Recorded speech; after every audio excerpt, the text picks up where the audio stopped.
Common Spirit Health Studios. This is KSL News Radio, Utah's news, traffic, and weather station. 9 o'clock at KSL News Radio. I'm Amanda Dixon. KSL's top story: emergency responders are not expecting to find any survivors from the collision of an American Airlines jet and an Army helicopter last night.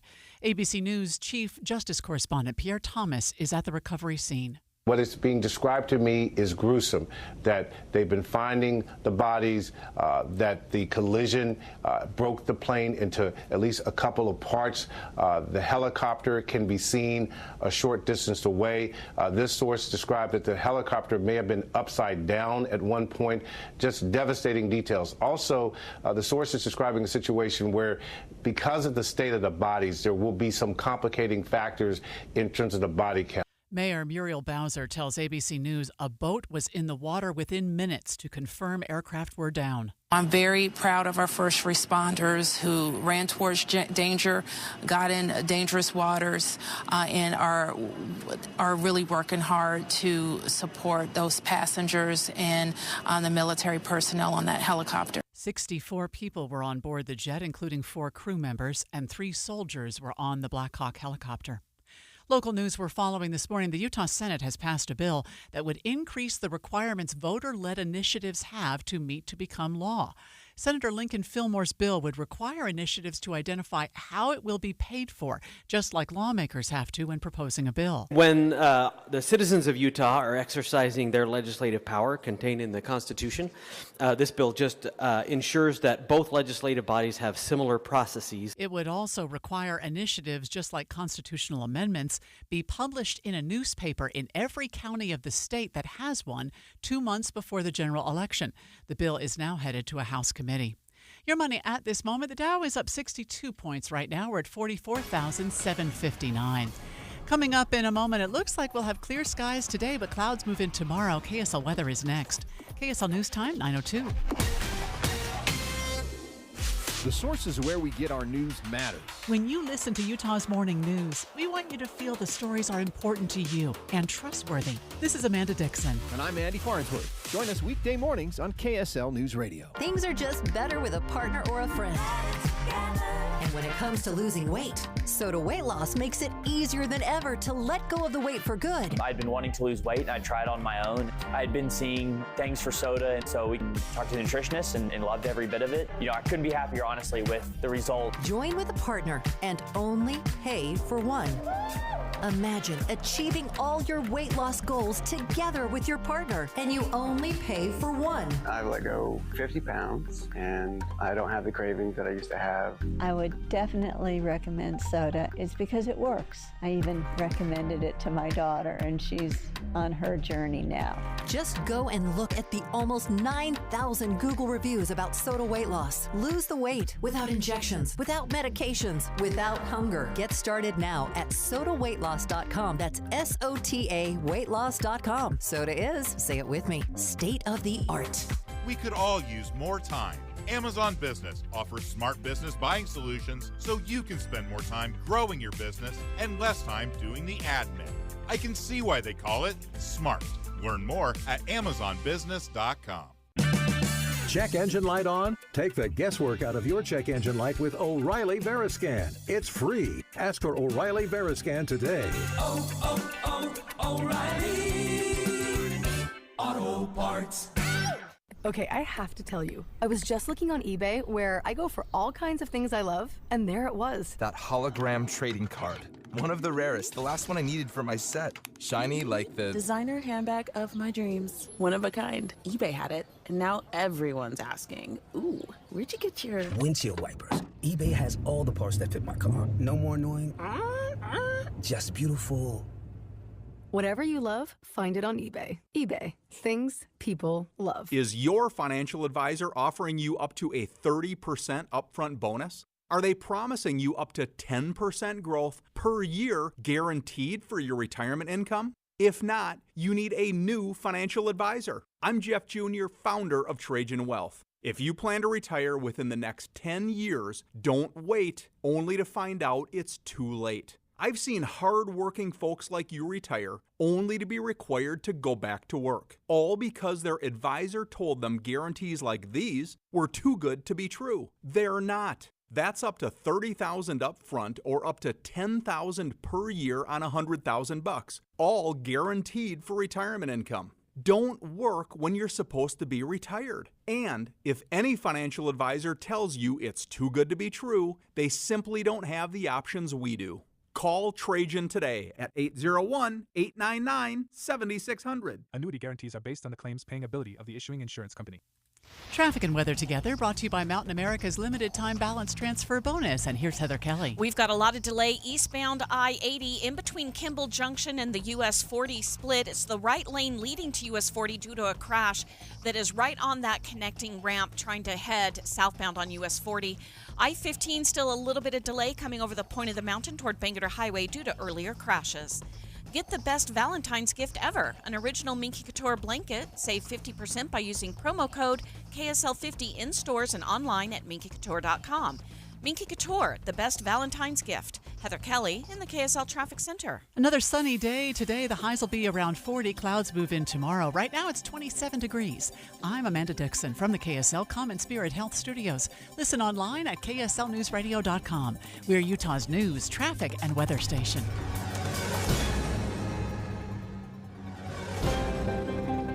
President Trump any moment now getting ready to speak to the media. It looks like it's going to happen at the White House. We're looking at a podium, and the media is already gathering there this morning, Dave. He will be addressing the media and possibly the nation. Many news organizations taking his press conference live any moment now to discuss what he knows and what the government at this point is willing to release about that mid-air collision last night in Washington, D.C., where a passenger jet landed in three pieces in the Potomac River. It had collided with an Army Black Hawk helicopter, 3 soldiers on board that Black Hawk, and 64 people on board that jet flying in from Wichita, Kansas, and it looked like it was just moments away from landing at Reagan Airport. And as a sobering sight right now, as we look at Arlington, Virginia, we see divers in the water. We see recovery boats, and that's what it has moved into. It is no longer a rescue mission. It is a recovery. They said earlier this morning that they had recovered about 30 bodies, one from the helicopter, the others from the passenger jet that literally fell from the sky into the Potomac River, and that river is extremely icy. We know from earlier in January when President Trump decided to move his inauguration inside the Capitol, the temperatures in Washington, D.C. have been absolutely frigid. It looks like right now CNN is discussing, just before this news conference, the actual investigation. I want to dip into CNN Live as we wait for President Trump to take the podium. TSB, clearly this was avoidable. The question now is exactly what went wrong so that we can avoid these kind of tragedies in the future. You say clearly this was avoidable. What more have you learned that makes you say that? Well, anytime you have a mid-air collision like this, obviously something went wrong, right? Because otherwise this would be a more normal occurrence. So the only question is, why did something go wrong? And that's the whole purpose of the NTSB hearing. You know, separately from this, we had some near misses last year at Reagan National that my Virginia Senate colleagues and I have spoken about. But the focus on this investigation and this disaster right now is what we have to get to the bottom of. Right. It's certainly, and there's still a lot of questions. I know we're waiting for the black box. This is Senator Chris Van Hollen. He represents but as you noted, there have been near misses before. Speaking now live on CNN outspoken about that. We just heard from Senator the mid-air Tim Kaine collision Virginia expressing over Washington, D.C. about happened the last night. airspace being too crowded right there near the airport, and it does raise questions what just happened about that crowded airspace. Should there be military exercises happening in that crowded airspace at night near an airport? What do you think? Well, Pamela, again, we need to get to the bottom of what exactly happened here, but if we want to maximize the public safety at Reagan National, I share the views of my Virginia colleagues and expressed them very clearly last year, that we need to understand that this is the most congested airport in the country. And that we did experience near misses last year. And so we have raised concerns generally about the situation at Reagan National. Again, I do want to stress whether or not, that congestion is what was, what go wrong in this particular instance. I don't know, but it's a general underlying concern. You heard the Transportation Secretary earlier say that both aircraft were on a normal flight pattern. So what is your understanding here, just to dig a little bit deeper into what you know, what you've been briefed on in terms of what happened here? And, obviously normal flight patterns aren't meant to lead to collisions. Well, that's exactly right. And that's why this is clearly avoidable. Something went wrong. Somebody did not follow procedure. I cannot jump to conclusions yet based on what I know as to what happened.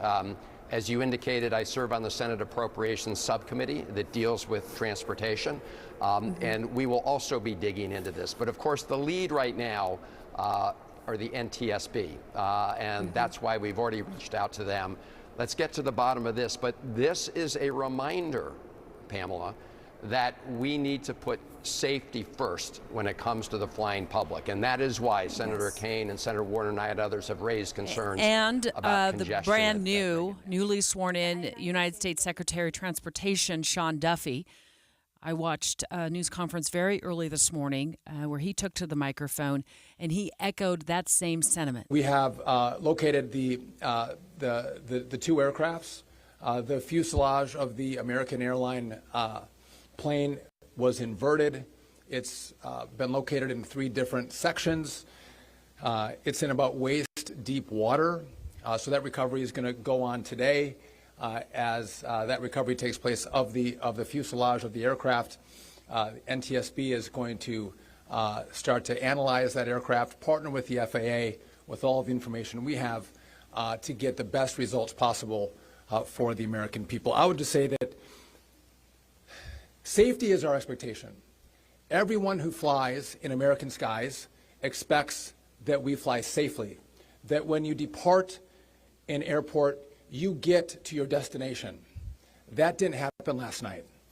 And I know that President Trump, his administration, the FAA, the DOT, we will not rest until we have answers for the families and for the flying public. You should be assured that when you fly, you're safe. I'm looking at a map right now from CNN. They've done a nice job of showing the flight path between the Army helicopter and then the American Airlines flight. So they're heading in opposite direction, or I mean, they're coming head on, right? It's not like they were flying alongside each other. This was a head-on collision, so to speak. So part of what stands out to me is air traffic control knew about both of these flights. They knew that the Army helicopter was in the area, the American Airlines as well. The last transmission, Debbie, between the two, between the helicopter and the airliner, they're both communicating with air traffic control, right? Army helicopter doesn't have their own air traffic control. It's all done by one air traffic control. So they are communicating just 3 seconds apart. The Army helicopter transmits, and then 3 seconds later, the airliner transmits. They have the elevation for the two. And within those 3 seconds, the Army helicopter is sitting at 200 feet above ground, and then the airliner is 350 feet. So there's 150 feet difference, and in just 3 seconds, it looks like that's when the collision happens. As we await a briefing from President Donald Trump, I want to turn now to Lieutenant General Richard Newton with News Nation. He's live on the phone with us right now. You just heard Dave walk through what CNN is showing on their graphic. What were your initial thoughts, and what have you learned over the last 12 hours since this midair collision happened over D.C., Lieutenant? Well, good morning. This is obviously a very tragic scenario and a tragic situation that's ensued. I can tell you this. I've flown on those UH-60 Black Hawk helicopters. They're some of the most highly experienced helicopter pilots in the world. They're assigned to the 12th Aviation Battalion at Fort Belvoir, which is just south of Reagan Airport. But it's a very congested, complex airspace. As you allude to in your commentary, communication is absolutely the key. As I understand it, the Army Black Hawk helicopter was on a standard training mission, which is a good thing, by the way, because you want to constantly be training for the mission there. And we can go into that in a second or a minute or so. But nonetheless, it appears that as the Army helicopter is under what we call visual flight rules and therefore is adhering to scene avoid other traffic. As we know, the American Eagle flight has been transitioned from an approach to runway 1, which is the longest runway at Reagan Airport, to runway 33. So it had to make a slight maneuver to the east or to the right. That's the shortest runway at Reagan. But the factor is, I think what it's going to come down to, I'm getting way ahead of myself here, is they're still doing the recovery efforts. But they're going to really be keying on the communications aspect of this, as well as how these helicopters and this airline in this case, where they've been flying in this airspace for years and trained to see and avoid and to avoid the circumstances that we saw last night. But lots to unpack here. But nonetheless, the National Transportation Safety Board is already beginning their investigation, and the Army Safety Investigation Board, I'm sure, will also start soon, not only to find out what happened, but to prevent this from ever happening again.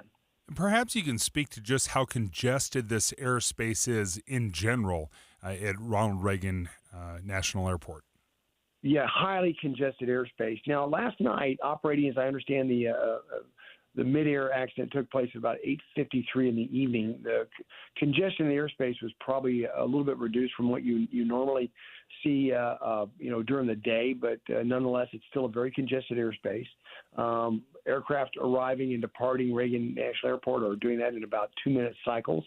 And so you see a number of aircraft approaching as well as departing Reagan National Airport. I've flown in there as a passenger a number of times as well. But having been on board these UH-60 helicopters in my duties while assigned to the Pentagon, they're very, as I mentioned, the aviators are very skilled, but it's a very congested airspace. You've got to really the scene avoid aspect of flying. It's a very disciplined aspect of flying. It's a very controlled aspect of flying. It's not just military aircraft or military helicopters in this case, or commercial, but you've got other federal agencies flying in and around the area. The Park Service. There's Virginia State Patrol. There's Maryland State Patrol helicopters and so forth. So really what I want our listeners to understand, it's a very complex environment, a very congested environment, but also a very controlled environment.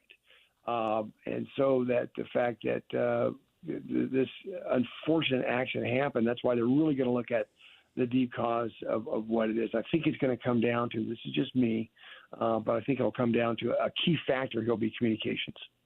We're speaking live right now to Lieutenant General Richard Newton with News Nation. We asked him to join us this morning to walk through what he knows and what his insights are regarding this mid-air collision that happened last night over the Potomac River as this American Airlines jet was getting ready to land. I mean, it was so close to the runway and flying, of course, as they're getting ready to land at a lower elevation when it collided with this Black Hawk helicopter. And I've flown in Black Hawks a couple of times, didn't serve in the military, but as a news reporter, I was loaded in them for different military-related stories. And these are big. I mean, these are big and bulky and, heavy, weighty helicopters. And I first saw this news cross, Lieutenant General, I thought, oh, maybe it's a sightseeing helicopter, like a smaller chopper, something like that. But when you see the jetliner colliding with the Black Hawk, it made more sense that this jet would just fall into several pieces, with 3 pieces, and the fuselage upside down, apparently, in the Potomac. Yeah, it's a medium-sized helicopter. It's got a great safety record, fairly streamlined, fairly maneuverable. Can carry up to 15 people on board the aircraft. Again, it's the training aspect of this. The mission they were flying last night, as I understand, there were 3 Army soldiers on board the aircraft. Obviously, getting what we call recurrency training, which is continuation training, to make sure they're able to keep their skills honed, and also the aspect of the training regimen at night is very important. Because that's the most difficult circumstances to be flying these aircraft, in my opinion, certainly at nighttime, and that's been based on my experience as well. So the mission of the UH-60s there at Fort Belvoir, again, just south of Reagan Airport, is threefold. One, it's the emergency response or emergency evacuation of senior national security officials in the Washington, D.C. area. The second piece of this is certainly the transportation of senior national security officials and others in and around the Washington, D.C. area. I've been a part of that contingent before. And the third is certainly to enhance the safety and security because of all the sensitive sites that are in the what we call the national capital region, or certainly Washington, D.C. So it's a very busy mission. That's why it takes the best and brightest to be part of it. And that's why this could be somewhat confounding. Another aspect, I'm not sure you've talked about at this point, but lighting could have a lot to do with this. You know, there's multiple lights out there at nighttime, especially as you're coming from the north. You've got 6 lighting, which is literally they're only 300 feet above the ground. Lieutenant General, we just don't mean to interrupt you at all, but the president is speaking now at the podium. Let's listen in live for an update on this mid-air crash over D.C.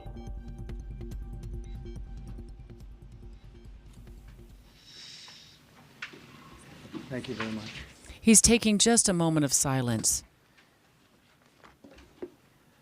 to recognize I speak to you this the morning 67 in an hour of anguish people who have apparently perished. for our nation. Just before 9 p.m. last night, an American Airlines regional jet carrying 60 passengers and 4 crew collided with an Army Black Hawk helicopter carrying 3 military service members over the Potomac River in Washington, D.C., while on final approach to Reagan National Airport.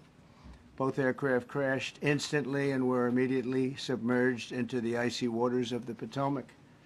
Real tragedy.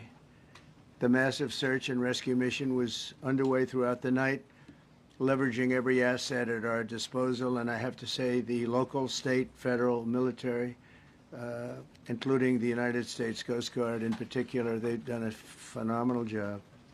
So quick, so fast, it was mobilized immediately. The work is now shifted to a recovery mission. Sadly, there are no survivors. This was a dark and excruciating night in our nation's capital and in our nation's history, and a tragedy of terrible proportions. As one nation, we grieve for every precious soul that has been taken from us so suddenly, and we are a country of really, we are in mourning. This has really shaken a lot of people, including people, very sadly, from other nations who were on the flight.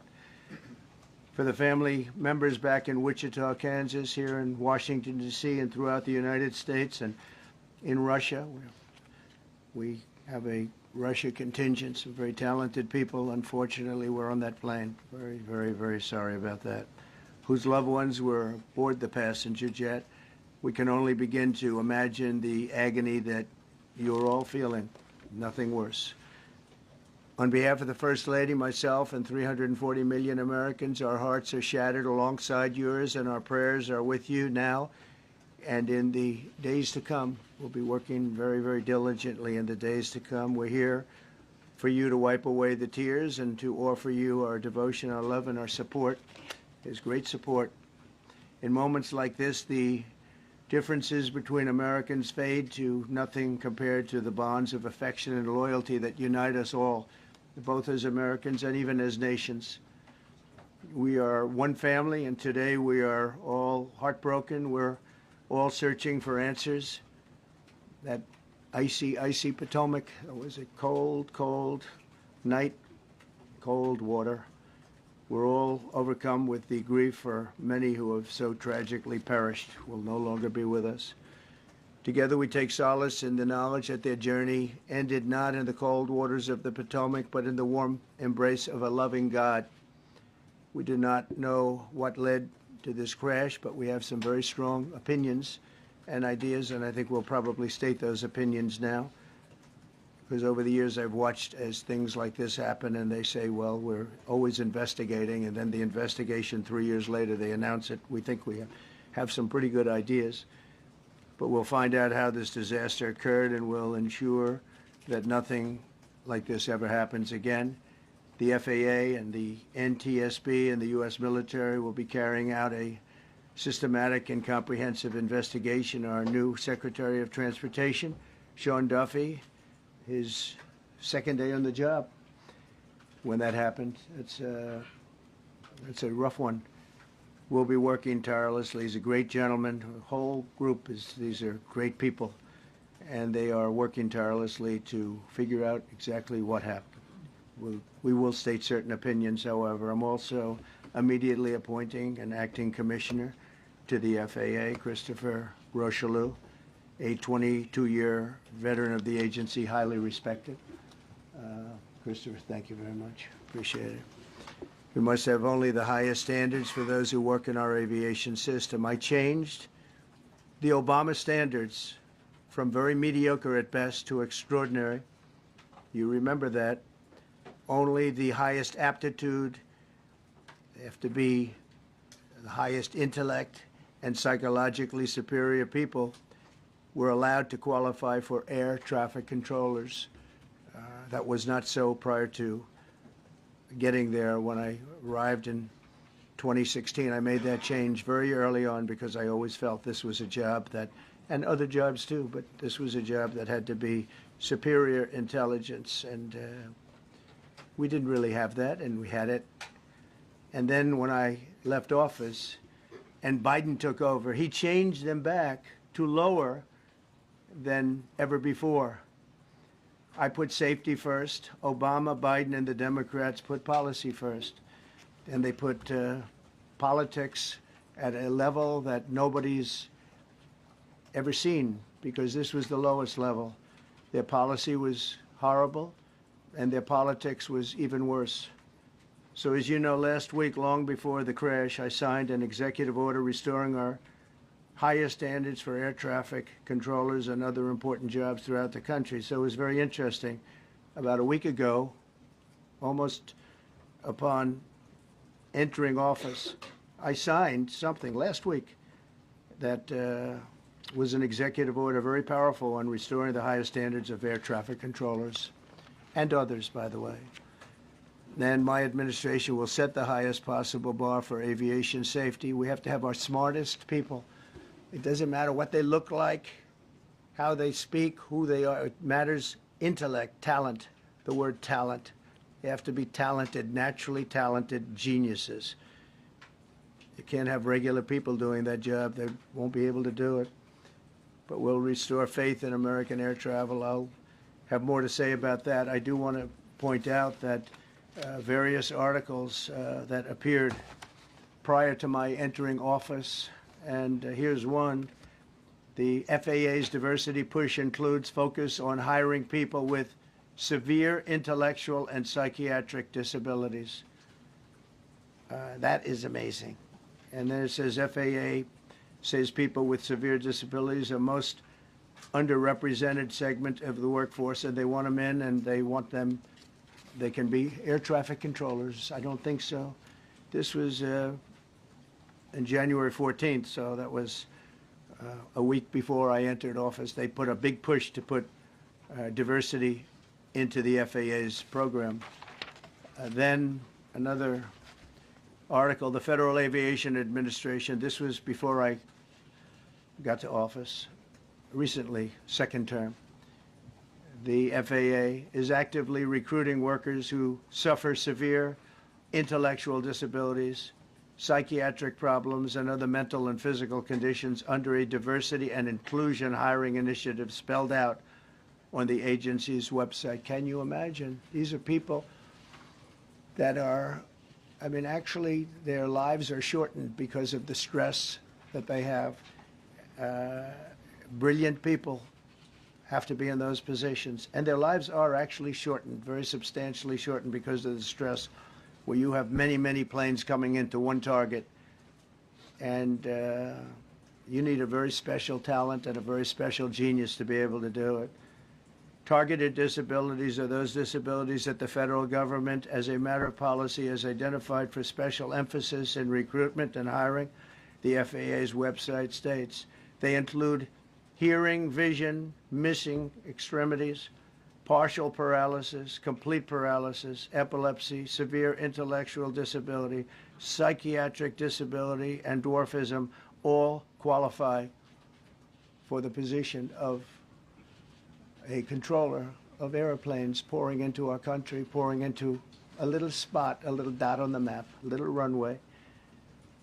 The initiative is part of the FAA's diversity and inclusion hiring plan. Think of that. The initiative is part of the FAA's diversity and inclusion hiring plan, which says diversity is integral to achieving FAA's mission of ensuring safe and efficient travel. I don't think so. I think it's just the opposite.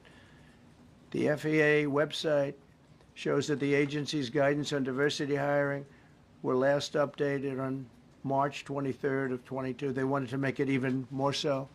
And then I came in, and I assume maybe this is the reason. The FAA, which is overseen by Secretary Pete Buttigieg, a real winner. That guy's a real winner. Do you know how badly everything's run since he's run this Department of Transportation? He's a disaster. He was a disaster as a mayor. He ran his city into the ground, and he's a disaster now. He's just got a good line of bullshit. The Department of Transportation, his government agency charged with regulating civil aviation. Well, he runs it, 45,000 people, and he's run it right into the ground with his diversity.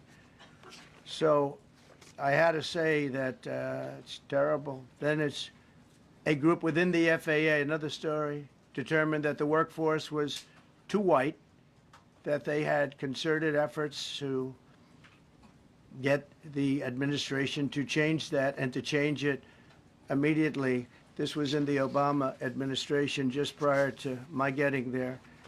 And we took care of African Americans, Hispanic Americans. We took care of everybody at levels that nobody's ever seen before. It's one of the reasons I won. But they actually came out with a directive, too white.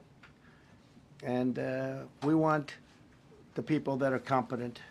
But now we mourn and we pray and would like to ask all Americans to join me in a moment of silence as we ask God to watch over those who have lost their lives and bring comfort to the loved ones. And I just want to say God bless everyone in this room. This has been a terrible, very short period of time. We'll get to the bottom of it. So we all saw the same thing. We've seen it many times. I've had the honor of hearing tapes.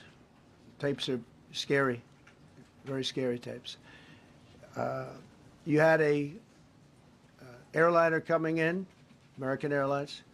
He was doing everything right. He was on track. He was the same track as everybody else. They came in. It's probably the same track as they've had for 25 years or more.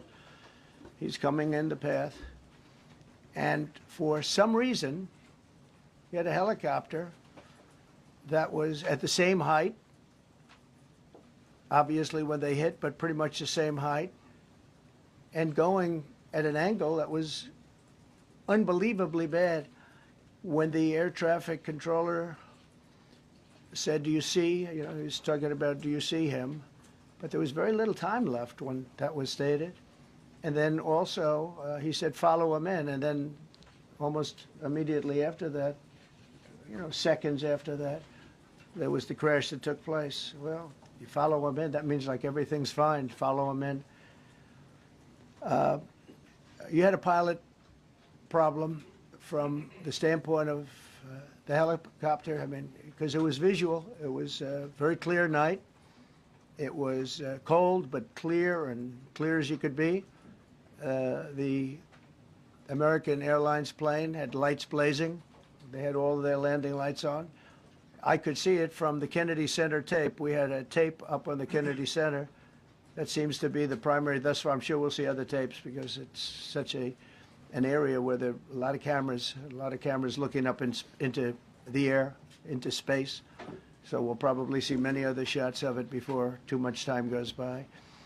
But we had a situation where you had a helicopter that had the ability to stop. I have helicopters. You can stop a helicopter very quickly.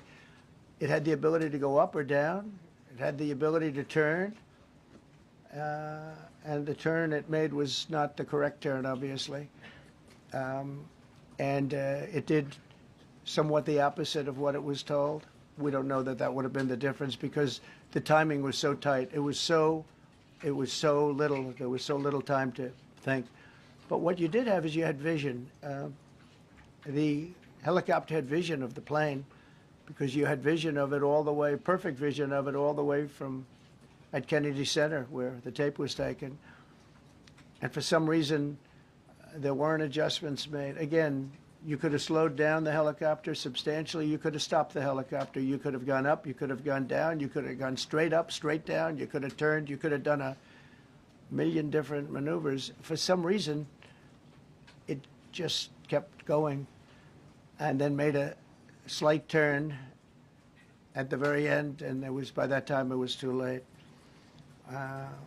They shouldn't have been at the same height, because if it was at the same height, you could have gone under it or over it, and nobody realized, or they didn't say that it's at the same height. At the same height, it still wouldn't have been great, but you would have missed it by quite a bit. Could have been 1,000 feet higher. It could have been 200 feet lower, but it was exactly at the same height, and somebody should have been able to point that out. So all of this is going to be studied, but it just seems to me, from a couple of words that I like to use, the words common sense,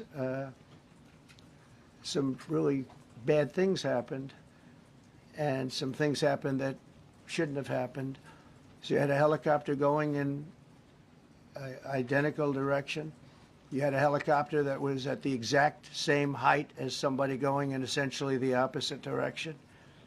You had a plane that was following a track, which is a track that every other plane followed. And I don't imagine, I know I've heard today that they might have been following the preceding plane, which was pretty close, but not that close, the preceding plane. But you wouldn't have even been able to see that because of the direction that the helicopter was coming in at. So you had a confluence of bad decisions that were made, and you have people that lost their lives, violently lost their lives. We're going to take a few questions. I'd like to ask our new Secretary of Transportation to say a few words. Sean Duffy, great gentleman, just started.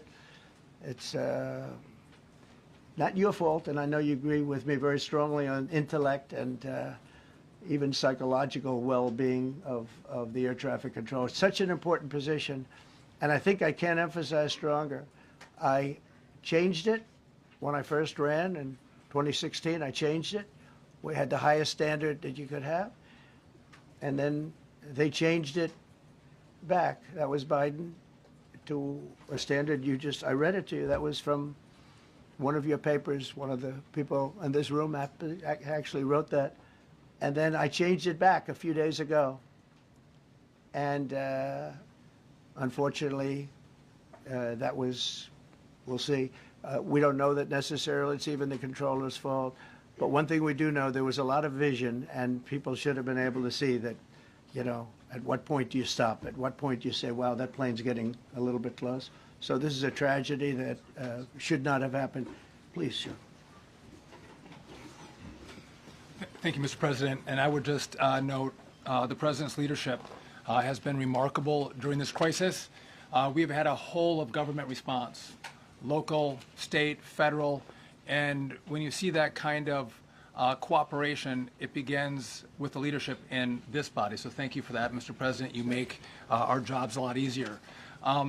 You made an important point that when we deal with safety, we can only accept the best and the brightest in positions of safety that impact the lives of our loved ones, our family members. And I think you make a really important point on that, Mr. President. That is the motto of your presidency, the best and the brightest, the most intelligent coming into these spaces. I want to take a moment and extend my condolences to the families of the loved ones. We commit to them that we are going to get to the bottom of this investigation, not in 3 years, not in 4 years, but as quickly as possible, with the NTSB, who is here today, as well as the FAA. What happened yesterday shouldn't have happened. It should not have happened. And when Americans take off in airplanes, they should expect to land at their destination. That didn't happen yesterday. That's not acceptable. And so we will not accept excuses. We will not accept passing the buck. We are going to take responsibility at the Department of Transportation and the FAA to make sure we have the reforms that have been dictated by President Trump in place to make sure that these mistakes do not happen again. And again, I want to thank you for your leadership, Mr. President, and I appreciate the confidence you placed in me. Thank you. Pete would like to say something. Well, thank you, Mr. President. Again, I want to echo what the Transportation Secretary said about your leadership. From the moment we found out about this, we were in contact with the White House trying to determine exactly what happened. I would echo it as well. No excuses. We're going to get to the bottom of this. We first and foremost, from the Defense Department, want to pass our condolences to the 64 souls and their families that were affected by this. Never should happen. And certainly the 3 service members, the 3 soldiers, a young captain, staff sergeant, and a CW2, Chief Warrant Officer, on a routine annual retraining of night flights on a standard corridor for a continuity of government mission. The military does dangerous things. It does routine things on the regular basis. Tragically, last night, a mistake was made. And I think the president is right. There was some sort of an elevation issue that we have immediately begun investigating at the DOD and Army level. Army CID is on the ground investigating. Top-tier aviation assets inside the DOD are investigating, sir, to get to the bottom of it so that it does not happen again, because it's absolutely unacceptable. But I want to echo what the Transportation Secretary and you, Mr. President, said, because it pertains to the DOD as well. We will have the best and brightest in every position possible. As you said in your inaugural, it is colorblind and merit-based. The best leaders possible, whether it's flying Black Hawks and flying airplanes, leading platoons, or in government.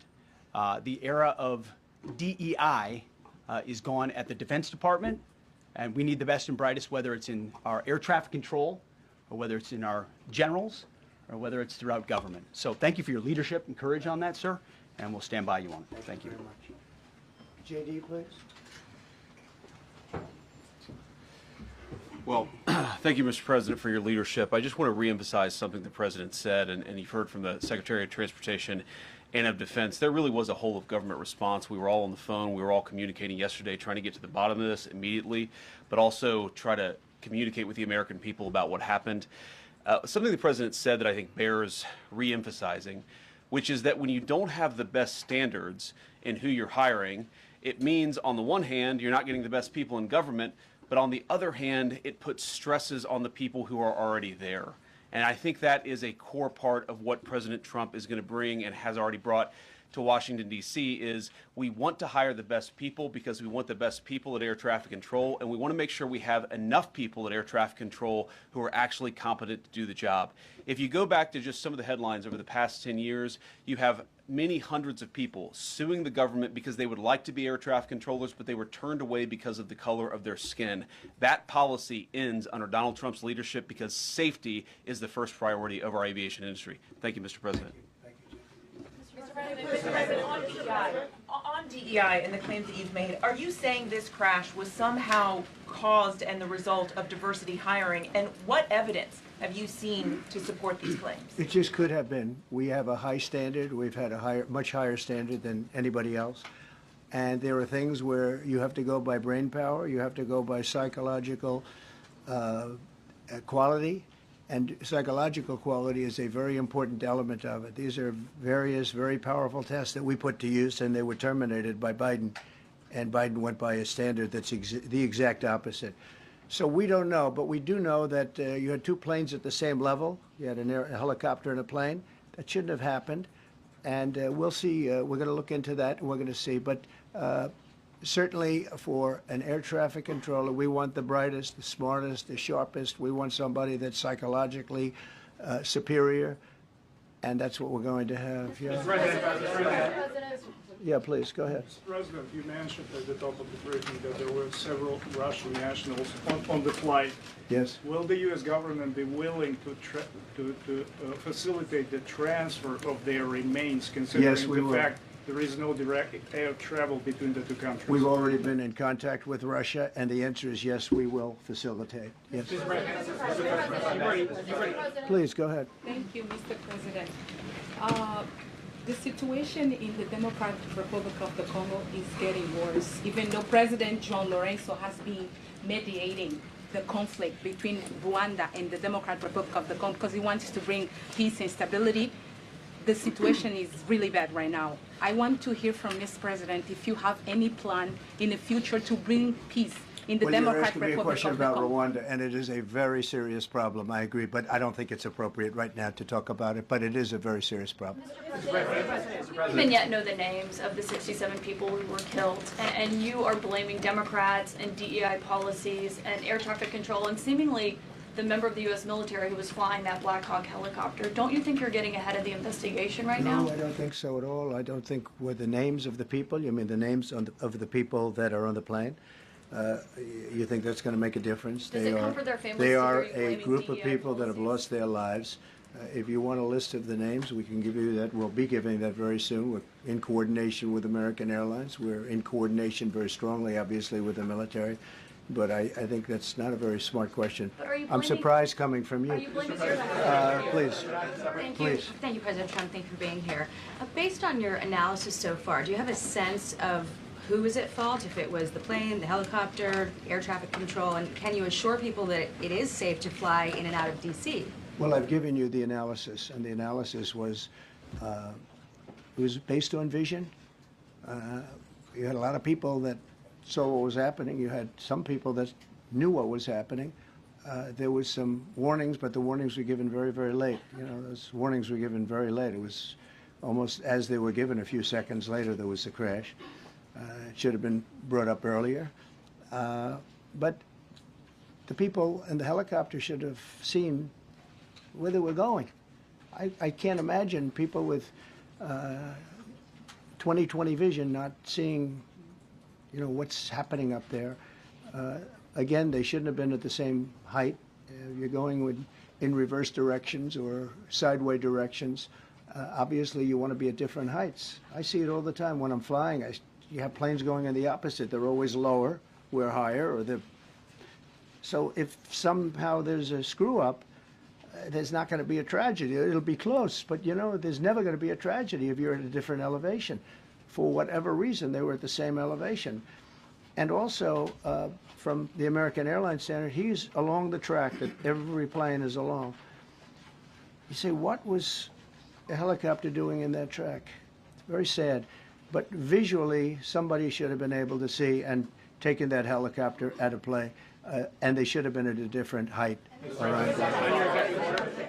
Thank you, sir. You mentioned the Russians that were on board that plane. What other nationalities were on board that passenger There jet? were a couple of others. We're going to be announcing it in about an hour. We have some very specific information. We're calling the countries. We've spoken to most of them, but there were some other countries represented. Mr. President, have you spoken to President Putin? I have not, no. Mr. President, on your executive order, Not about this. On your executive order, you've already issued an executive order you say will restore aviation safety. Right. This crash happened after that. Was the executive order successful, and what more needs to change to keep people safe? Well, you know, we issued it 3 days ago, and we're in the process of making those changes. This is something that should have been done a long time ago. Actually, my original order should have never been changed, and I think maybe you wouldn't have had this problem. Maybe. Yeah, please, go Yes, ahead. thank you. We see like everyday life that very often those diversity hires cause sometimes issues, as you just mentioned. So what plan do you have? Are we going to see some fire? Are you going to fire some of those diversity hires in the federal government? What plan do you have? I would say the answer is yes. If we find that people aren't mentally competent, you see the language. The language is put out by them. And if you see that, I'm not going to bore you by reading it again, but these are not people that should be doing this particular job. They'd be very good for certain jobs, but not people that should be doing this particular job. Mr. President, you have today blamed the diversity elements, but then told us that you weren't sure that the controllers made any mistake. You then said perhaps the helicopter pilots were the ones who made the mistake. It's all under investigation. I understand that. That's why I'm trying to figure out how you can come to the conclusion right now that diversity had something to do with this crash. Because I have common sense, okay? And unfortunately, a lot of people don't. We want brilliant people doing this. This is a major chess game at the highest level. When you have 60 planes coming in during a short period of time, and they're all coming in different directions, and you're dealing with very high-level computer work and very complex computers. And one of the other things I will tell you is that the systems that were built, I was going to rebuild the entire system, and then we had an election that didn't turn out the way it should have. But they didn't build the systems properly. They spent a lot of money renovating a system, spending much more money than they would have spent if they bought a new system for air traffic controllers, meaning the computerized systems. There are certain companies that do a very good job. They didn't use those companies. They used companies that should not have been doing it. No, I think it's very important to understand that for some jobs, and not only this, but air traffic controllers, they have to be at the highest level of genius. Okay. I want to ask you about the ice skaters in a moment because the U.S. ice skating community was affected. But first, if I can, the cited FAA text that you read is real. But the implication that this policy is new or that it stems from efforts that began under President Biden or the Transportation Secretary Pete Buttigieg is demonstrably false. It's been on the FAA's Who said website. That, you? No, it's on the website, the FAA's website. It was there in 2013. It was there for the entirety. What I read. It was there for the entirety of your administration too. So my question is, why didn't you change the policy during your first administration? I did change it. I changed the Obama policy, and we had a very good policy. And then Biden came in, and he changed it. And then when I came in 2 days, 3 days ago, I signed a new order, bringing it to the highest level of intelligence. Okay. It was on the website. Please. Quiet. Thank you, welcome back to the. I'm sorry. You mentioned that a vision was probably the problem that was at issue in this crash. There's been some reports that one of the pilots in the helicopter may have been using night vision equipment. Was there any indication? I heard that. We don't know. We're going to know that pretty soon. It may change your view plane if you do have the night vision. So it's very possible that could have happened. That would be maybe a reason why you wouldn't actually see as well as on a clear night. You can see sometimes better without it. I have a couple of more. Mr. President, is it helpful to have your Secretary of Transportation confirmed, and does this intensify your interest in getting other nominees confirmed quickly? Go to what? Is it helpful to have your Secretary of Transportation confirmed, and does this intensify your interest in getting other nominees confirmed quickly as well? Well, sure. We want fast confirmations, and the Democrats, as you know, are doing everything they can to delay them. They've taken too long. We're struggling to get very good people that everybody knows are going to be confirmed, but we're struggling to get them out faster. We want them out faster. It's a good question, actually. We've been pushing Sean. Everyone knows Sean for a long time. He got many, many Democrat votes, but they want to take as long as they can. They ask questions like some of the questions that Peter would ask that were totally irrelevant and not very good questions, but they want to just keep it going. They want to keep it going as long as possible. I was very honored, actually, that you got so many Democrat votes. That was really good. That was really good. When I try to meet with the families, and second question, is it your impression that military training that was done during that time? The what? The training that the helicopter was involved in. Is it anything you can tell us about that? You don't know. These are the things that will come up with the investigation. You don't know, but the helicopter obviously was in the wrong place at the wrong time, and a tragedy occurred. Please. I've got a question about the. No, go ahead, please. Thank you, Mr. President. Interesting to hear President Trump say it so boldly. He said the helicopter was to blame. It was in the wrong place at the wrong time. He also said this could have something to do with DEI hires, diversity, equity, and inclusion hires in past administrations and protocols. A lot needs to be sorted out here. We are about 13, 14 hours into the investigation. If you're just joining us, last night in Washington, D.C., there was a very tragic mid-air collision involving an Army Black Hawk helicopter that was carrying 3 soldiers that collided with an American Airlines jet that had taken off earlier in the day from Wichita, Kansas.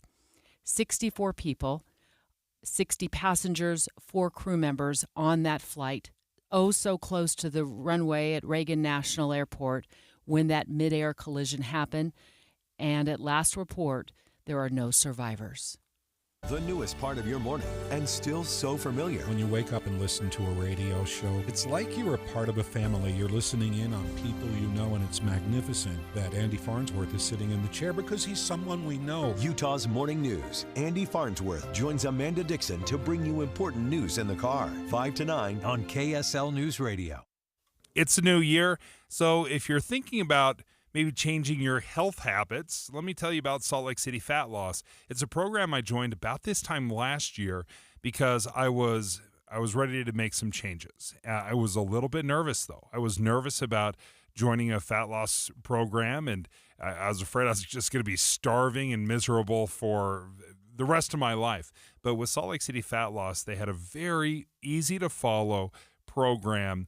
And they said, Dave, it's going to be 60 days. That's going to be the reduction phase. And you can lose up to a pound of fat per day on the Salt Lake City Fat Loss Program. And sure enough, that's almost exactly what I lost, 57 pounds in 60 days on the Salt Lake City Fat Loss Program. And I did it without injections, without surgery. And although it wasn't easy, it was much easier than I thought. I wasn't starving all the time. I was full, but I had to change some habits and get serious about the food I was eating and the way I was treating my health. So if you're interested, you can get an extra $200 off the program right now if you sign up with Salt Lake City Fat Loss. Just go to their website, slcfatloss.com. That's slcfatloss.com. KSL offers the best daily newsletter in the state. It's the 3 things you need to know. Every weekday, we deliver quality and relevant content to your inbox. No ads, no spam, just the 3 things you need to know to be informed about the world around you. Subscribe today. Visit KSLNewsRadio.com or text the word inbox to 57500. That's inbox to 57500.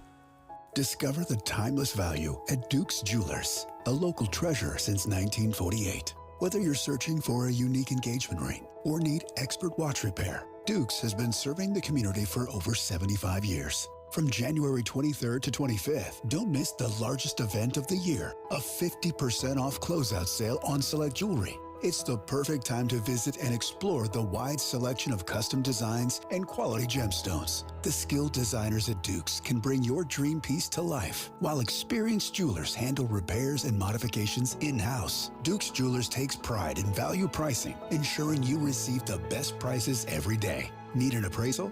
The Duke's Jewelers AGS certified gemologist is here to help. Whether it's hand or machine engraving or redesigning old favorites into something new, get personalized service for every occasion. Visit Duke's Jewelers and experience the difference of locally operated expertise and dedication.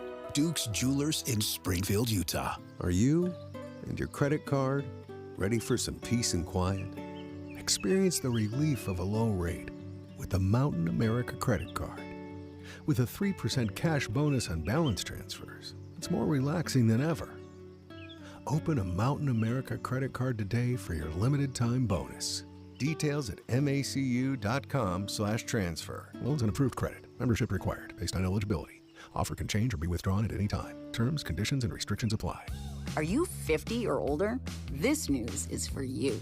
The CDC now recommends you get vaccinated against pneumococcal pneumonia. Even if you're healthy, your age puts you at risk. People 50 or older are over 6 times more likely to be hospitalized with pneumococcal pneumonia compared to adults 18 to 49. Just one shot can help protect you. Learn more and schedule at vaxassist.com. That's VAXassist.com. Sponsored by Pfizer. Jackson Hewitt makes taxes feel like a yacht rock song. April breeze, give me my biggest tax refund, please. You, me, and a lifetime accuracy guarantee. And now get $100 just to try Jackson Hewitt. Does your tax person do that? Say goodbye to that no guarantee tax guy. Ready to sail through tax season? Go to Jackson Hewitt and you'll be... Limited time offer for new clients. Participating locations only. Terms at jacksonhewitt.com. KSL FM Midvale. KSL Salt Lake City. From the KSL Common Spirit Health Studios, this is KSL News Radio. Utah's news, traffic, and weather station. Good morning, 10 o'clock at KSL News Radio. These are the top stories we're following on KSL. Our top national story this hour. We are following the developments in Washington, D.C. as they continue to search for bodies after the midair collision of an American Airlines jet and a Black Hawk helicopter. They believe that all 67 people, 64 aboard the aircraft and 3 aboard the helicopter, are dead. President Trump gave a press conference this morning and talked about that on KSL News Radio. Local news we're following. The Utah Senate has passed a bill that would increase the requirements voter-led initiatives have to meet to become law. Senator Lincoln Fillmore's bill would require initiatives to identify how it'll be paid for, just like lawmakers have to when proposing a bill. When the citizens of Utah are exercising their legislative power contained in the Constitution, this bill just ensures that both legislative bodies have similar processes. It would also require initiatives, just like constitutional amendments, to be published in a newspaper in every county of the state that has one 2 months before the general election. The bill is now headed to a House committee. A wrong-way driver in St. George was arrested after nearly crashing into several cars. Police say an officer saw the driver going the wrong direction right before getting onto I-15. The officer quickly stopped them. The driver has been identified as 52-year-old Michael Heck. Police say he had a blood alcohol level 3 times the legal limit. He is facing multiple charges. Your money at this moment. Right now, the Dow is up 151. We're at 44,865. Coming up sunny today. The clouds move in tomorrow. KSL weather is next. KSL News Time, 10:02. A reminder about the simplest way to get updated for your day. Hit your KSL preset when you jump in the car, and we'll take care of the rest. Hear key news updates and traffic reports. Andy and Amanda from 5 to 9 in your car. KSL News Radio at 102.7 FM. Wesley is a truck driver. I drive a truck, and I love what I do. A truck driver with IRS troubles. They told me I owed them $43,000. It got really bad. Quite a few letters in the mail. They were talking about wage garnishment, coming after my house, my car. Yeah, they don't play around. I seriously thought that I was going to lose everything. One sleepless night, Wesley finally made a call to Optima Tax Relief at 2 a.m. Kind of figured I'd get a machine, but I didn't. I actually got to talk to an actual person in the middle of the night. He found just what he was looking for. Oh, they were great people. You need a team of people that know what they're doing. Optima Tax, they know what they're doing. Optima Tax Relief came through with flying colors. I saved an incredible amount of money. Happy don't even come close. I was absolutely overjoyed. Take Wesley's advice. If you're in any kind of trouble with the IRS, call Optima Tax Relief. Don't trust anybody else. Call Optima for a free consultation. Call 800-343-6460. 800-343-6460. 800-343-6460. Optima Tax Relief. Some restrictions apply. For complete details, please visit OptimaTaxRelief.com. Because life can sometimes be messy, we've got you covered. WeatherTech is the ultimate way to protect your ride. From bump step to cargo liners to seat protectors, along with floor liners that protect the front, back, and even up the sides. All to help keep those memories from being spoiled. WeatherTech. Complete protection. Completely American-made. At Jordan Camper, we specialize in protection and safety features for your truck, such as bumper and grill guards, wheel well liners and fender flares, tonneau covers and shells, folding and retractable truck bed covers, running boards and sidebars, truck bed storage systems, and Line X spray-in bed liner. Jordan Camper has your truck accessories at 7000 South State in Midvale. Come on in or give us a call, 801-255-1512. Our experienced staff can answer your questions and install it for you. Information at jordancamper.com.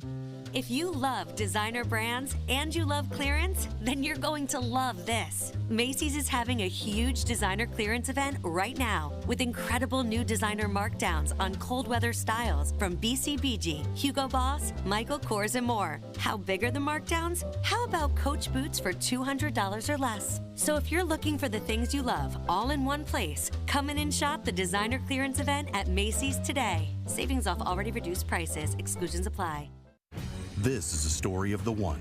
As a maintenance specialist for university housing, he knows college students can major in wear and tear. Plus, housing so many students doesn't leave a lot of room to house all the supplies he needs. That's where Grainger comes in. With over 1 million industrial-grade products and fast, dependable delivery, Grainger carries the quality products he needs so he doesn't have to. From a new door hinge to a whole new faucet. Call, click Grainger.com, or just stop by. Grainger, for the ones who get it done. Any Hour Services can help you make sure your furnace keeps you warm this winter. Whether you need a tune-up, a repair, or a second opinion about replacing it, call Any Hour Services or visit anyhourservices.com. Let's get a look at emergency traffic and weather together, brought to you by Mountain America's limited time balance transfer bonus. And here is Heather Kelly. We've got a crash southbound I-15 just before Main Street in Lehigh. It had been blocking 2 left lanes of the freeway. Now just the HOV lane and left shoulder are blocked.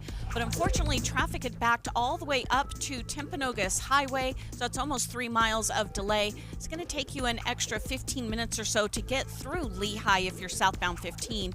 Now, the good news is the rest of the drive across the Wasatch Front is in pretty good shape.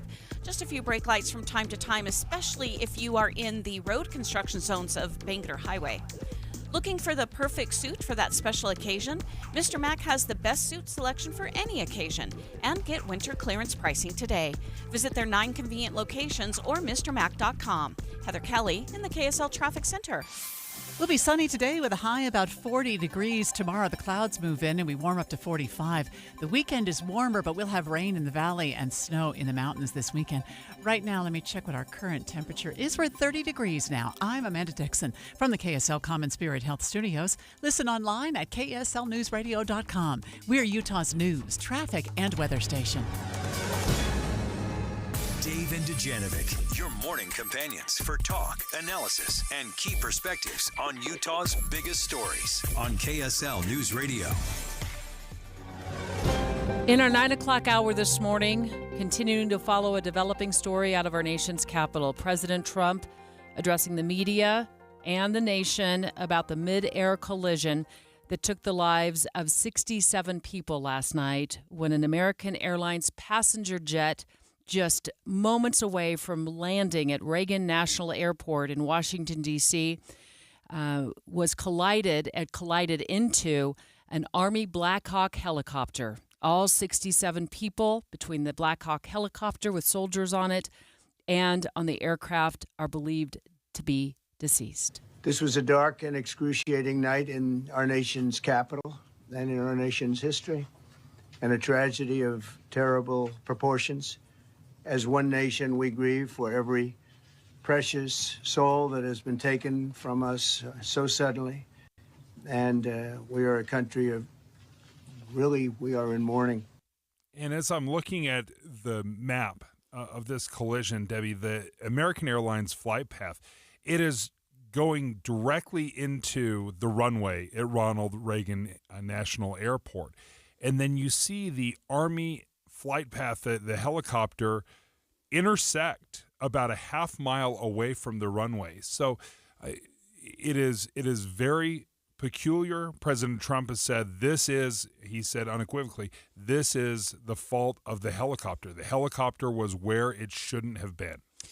He also discussed the revelation this morning that we learned that the pilot or individual soldiers on the plane, there were 3 on the aircraft, on the Black Hawk, wearing night vision goggles on a routine training mission, that he surmised that perhaps the night vision goggles may have created more of a barrier to their vision than a help. It was a clear night last night in Washington, D.C., And as that plane fell into 3 pieces and landed, from my understanding, upside down in the Potomac, he said that that pilot had a lot of opportunities to make a lot of other decisions in that moment, but he's unclear at this point. And, as the NTSB begins its investigation, certainly we don't know all of the answers as to what went wrong last night, but what we do know is that 67 people have lost their lives. We've also heard reports as well that the U.S. figure skating organization is telling ABC News that several members on board that plane from Wichita, several of their team members were on the board that plane from Wichita, including athletes, coaches, family members returning from a training camp that was taking place in Wichita, Kansas, returning to D.C. Also, President Trump acknowledging and the Russian media reporting that 2 Russian figure skaters were on that flight as well. Yeah, and we will learn more and continue to follow this story as we get more details. Eye on the Hill 2025 special coverage with Dave and Dujanovic. Let's keep an eye on what's going on Utah's Capitol Hill as the Utah legislature continues its 2025 general session. If you have a 16-year-old driver in your family, a Utah lawmaker wants to let them drive with their 16-year-old buddy as soon as they get their driver license, because right now they're not allowed to. Yeah, they haven't been allowed to, and Debbie, you and I have gone through this with our kids. We've had this very conversation. Mm-hmm. As soon as they get their license, it's like, no kids, no friends. You're not driving for 6 months. But then, I don't know about your kids. They certainly rode with friends that you think kind of sneaking behind. I'm cheated the law sure a my little? kids Yeah. were breaking the law. I know they rode with other people. I'm sure they were doing the workaround, right? Because they're so excited to get their license, and then to have that 6 months of, well, you still can't drive to your buddy's house, or you can't go get a hamburger or get a smoothie. It's one of those laws that these kids and teens are breaking left and right. So right now, the law does not allow them to drive with their 16-year-old buddy or their 17-year-old friend. Adam Small, KSL News Radio, keeping an eye on the Hill with us as well. A lawmaker wants to change that. So what have you learned about this proposal that she's making on Capitol Hill? Yeah, so Representative Jill Coford is running this bill. She actually told me Representative Kara Birkeland, who's since left the Utah legislature, actually tried running this last year, but it didn't pass. So she's taking this new approach to it. So like we've said, you need to wait. As soon as you get your driver's license and you're under the age of 18 in Utah, you have to wait 6 months before you can drive alone with someone who's not a family member. If you have someone over the age of 21 who's also a licensed driver, they can sit next to you in that first 6 months and you can drive non-family members. But I spoke with her, and she says, I want to change this so as soon as they get their driver's license, you can drive with one non-family member. It's not like you can bring a whole group of friends in your car immediately. It's like you can have one non-family member by yourself. And she takes a different way of thinking, too, because obviously I grew up in another state, but we had a law just like this. I had to wait 6 months to drive people other than my mom around. And the whole idea behind it's like, we don't want teens, just getting the keys to the car and going off and doing something dumb with her friends or whatever. But she's taking the approach of and I know we're going to be hearing more of the sound from the interview. She wants to take it to the approach of, why not trust our kids? Why not set them up for success by trusting them with their friends, saying, hey, look, this gives us a chance to teach our kids, look, you have another human life in the seat next to you. This is a good talking point where we can tell our kids, you need to be responsible because your life and your friend's life literally depends on it. But also on the enforcement, like you talked about, Dave, like kids are not obeying this law. I mean, obviously I don't have driving age kids myself, but of course there are kids trying to skirt it, get around it. And that's another reason. She's like, that alone doesn't give me cause to repeal the law, but it says, look, maybe we should try setting kids up for success rather than putting them in a situation where they want to try to skirt a law for 6 months. Adam, thank you for bringing this story to us. I think this is a very interesting discussion to have. And to that point, she says she wants to allow one. The CDC has written a fair amount on this, and it says the presence of teen or young adult passengers increases the crash risk of unsupervised teens. And then this risk increases with each additional teen or young adult passenger. Can you go back and restate that first fact that you just mentioned? I want to absorb that a little more. So basically, the more teens, the more kids you have in the car, the higher the crash risk goes up. So this proposal would be you can drive with a teen, but only one teen. Because once you start throwing in a car full of friends, the crash risk goes up. Dave and I just wrapping up a conversation with our very own Adam Small about a proposal on Utah's Capitol Hill. If you have like a 16-year-old driver just got their driver license in the family, a Utah lawmaker wants to allow them to drive with like their 16-year-old or 17-year-old buddy as soon as they get their driver license. Right now, under the law, they're not allowed to.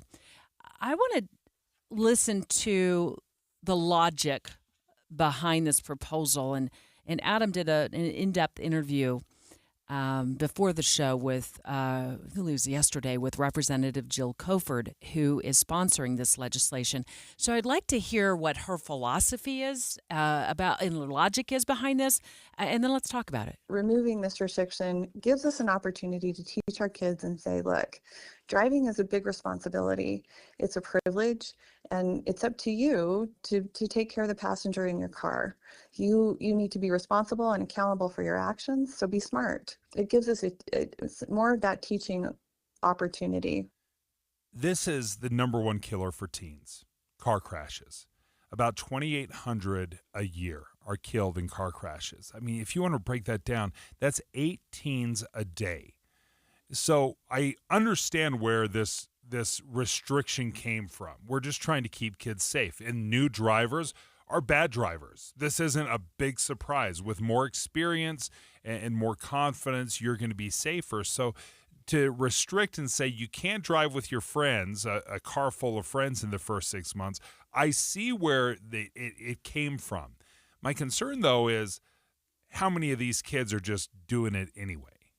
When she also discussed, does the research really bear out that our kids are any safer when they have a sibling in the car versus a friend in the car? I want to hear what she had to say about that. I don't know that we can conclusively prove that allowing them to drive with a family member is safer than allowing them to drive with one friend. And in rural communities, this gets tricky because you have kids that are carpooling. You have kids that have long commutes to school. And if we can put 2 kids in the car and the driver can hand their phone to their friend and they're commuting a long way to school, then I would argue that makes them safer. I had a son that drove an hour to school, and when he first got his license, it would have been great to know he had backup in the car in case something went wrong. He had somebody he could hand his phone to physically, so that he could focus on driving.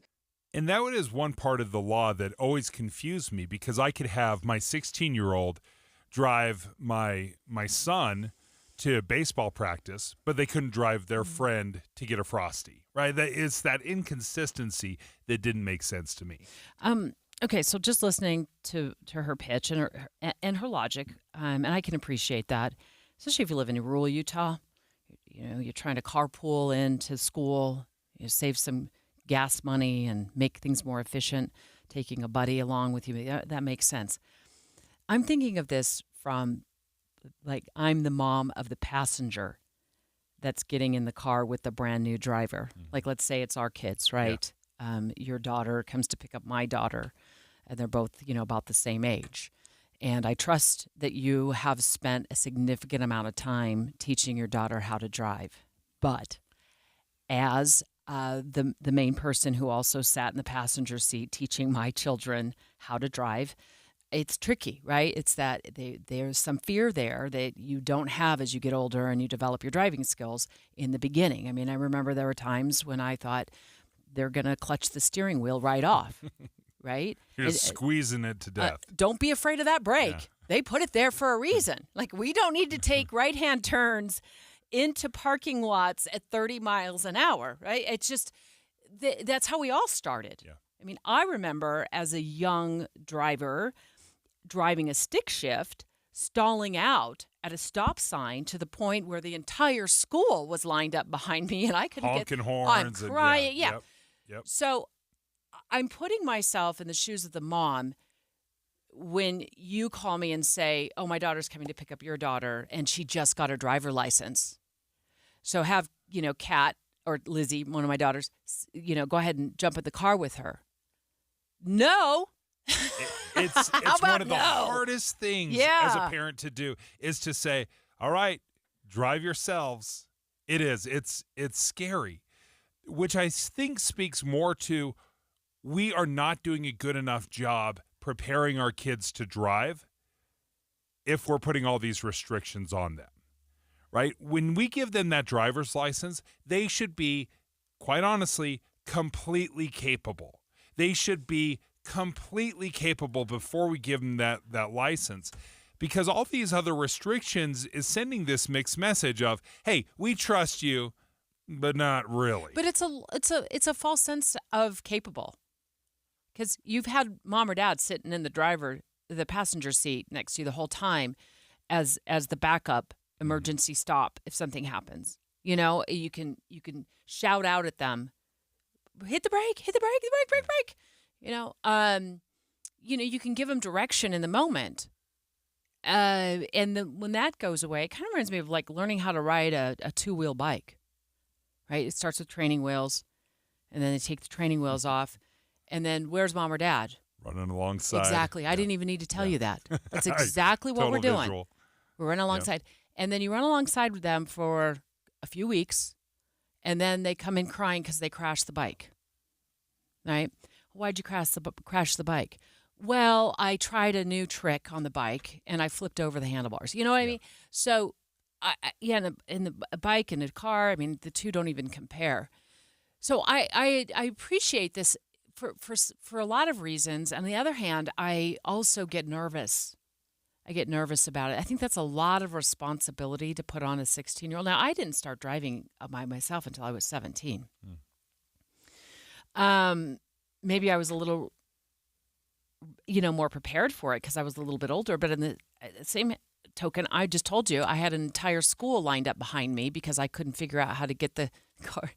I can envision that. Dave, it was lurching. High school kids are lurching. So understanding too. Like, Debbie, you take your time, whatever it takes to get into first gear. I thought she brought up another good point with Adam, though, because when you talk about siblings in the car, somebody they're related to being allowed to be in the car right now, does that really is that the difference maker? For me, I have, my kids are in their 20s. I would say they're remarkable kids. I'm completely unbiased there. But they're not always their best selves with their siblings. I think sometimes there's something to be said for positive peer pressure, and having that one extra set of eyes in the car with a friend that they really respect may make them even more responsible. So I just think let's teach our kids to obey the traffic rules. Let's enable them to obey the traffic rules. And this is a law that a lot of kids are ignoring, and I don't like that. I would rather set them up for success than to teach them to try to cheat the system those first 6 months. Something is not working because kids, 16-year-olds specifically, are choosing not to get their license at 16. Back in 1995, around the time I graduated, 64% of kids would get their license to drive. Like Couldn't 16 wait. to 19. Yeah. So this isn't just like I got it on my birthday when I was 16. So between the ages of 16 and 19, 64% of kids would get their license. Right now, it's dropped down to 40%. Mm-hmm. It is a huge number. 60% of kids are not getting their license 16, 17, 18, 19 years old. So there's something wrong with the way we're teaching our kids to drive, where they are feeling unconfident, they're feeling scared, they're feeling nervous. That's the only thing that makes sense to me why they're not getting their driver's license. I want to add something to that, Dave, and give you something to think about. I think more and more that I've seen, and even as a parent myself, I drove my kids to school every single day. Mm-hmm. And back when I was growing up, you spent a lot of time walking to school. Mm-hmm. And so when that time came around, when you were 16 years old, to stop walking to school, which I walked quite a ways, And then, walking home late in the afternoon after whatever, tennis practice, softball practice, for you is probably baseball practice. We were ready. We were excited to get it. Well, now there's this built-in mode of transportation called the mom and dad taxi. The taxi dad. And I don't think any of us can deny that, right? I mean, we're the kids aren't. We do it. Yeah, we do it. Yep. And so we've taken that that need, right, away from kids to get there. And like I said, I was a little older when I finally got my driver license. There's, and it's not because I didn't want it. It's just that's how it worked out. But I couldn't wait. I remember when I was 13 years old, walking out to the garage and looking at the cars and thinking, how many more days is it till I get to drive one of those on my own? Yeah. I can't. I'm so excited to be able to get my driver license, get my learner permit, learn how to drive, all those things. I think we've taken that to some degree away from a lot of our kids because we're so reliable. We're their built-in Uber. And we push that. Yeah. You give me a call. I'll come pick you up. Just let me know. Oh, no, you're not walking to school. I'm driving you. Yeah. I was that same way. I'm that mom. I hadn't thought of it that way. Straight ahead, got news yesterday that the Utah Hockey Club is still without a permanent name. Utah Yeti is out. So now our new NHL team here in Utah is pitching fans to pick from these 3 names. I'll give you the list of the 3 names that you can pick from next. The newest part of your morning, and still so familiar. When you wake up and listen to a radio show, it's like you're a part of a family. You're listening in on people you know, and it's magnificent that Andy Farnsworth is sitting in the chair because he's someone we know. Utah's Morning News. Andy Farnsworth joins Amanda Dixon to bring you important news in the car. 5 to 9 on KSL News Radio. This is Derek Overstreet of the New Millennium Group and host of Stop Working and Start Living Radio. If you're close to or in retirement and you don't have a tax plan, call us right now, 888-999-6370. That's 888-999-6370. Listen, our country's been spending like never before, and the tax bill is coming soon.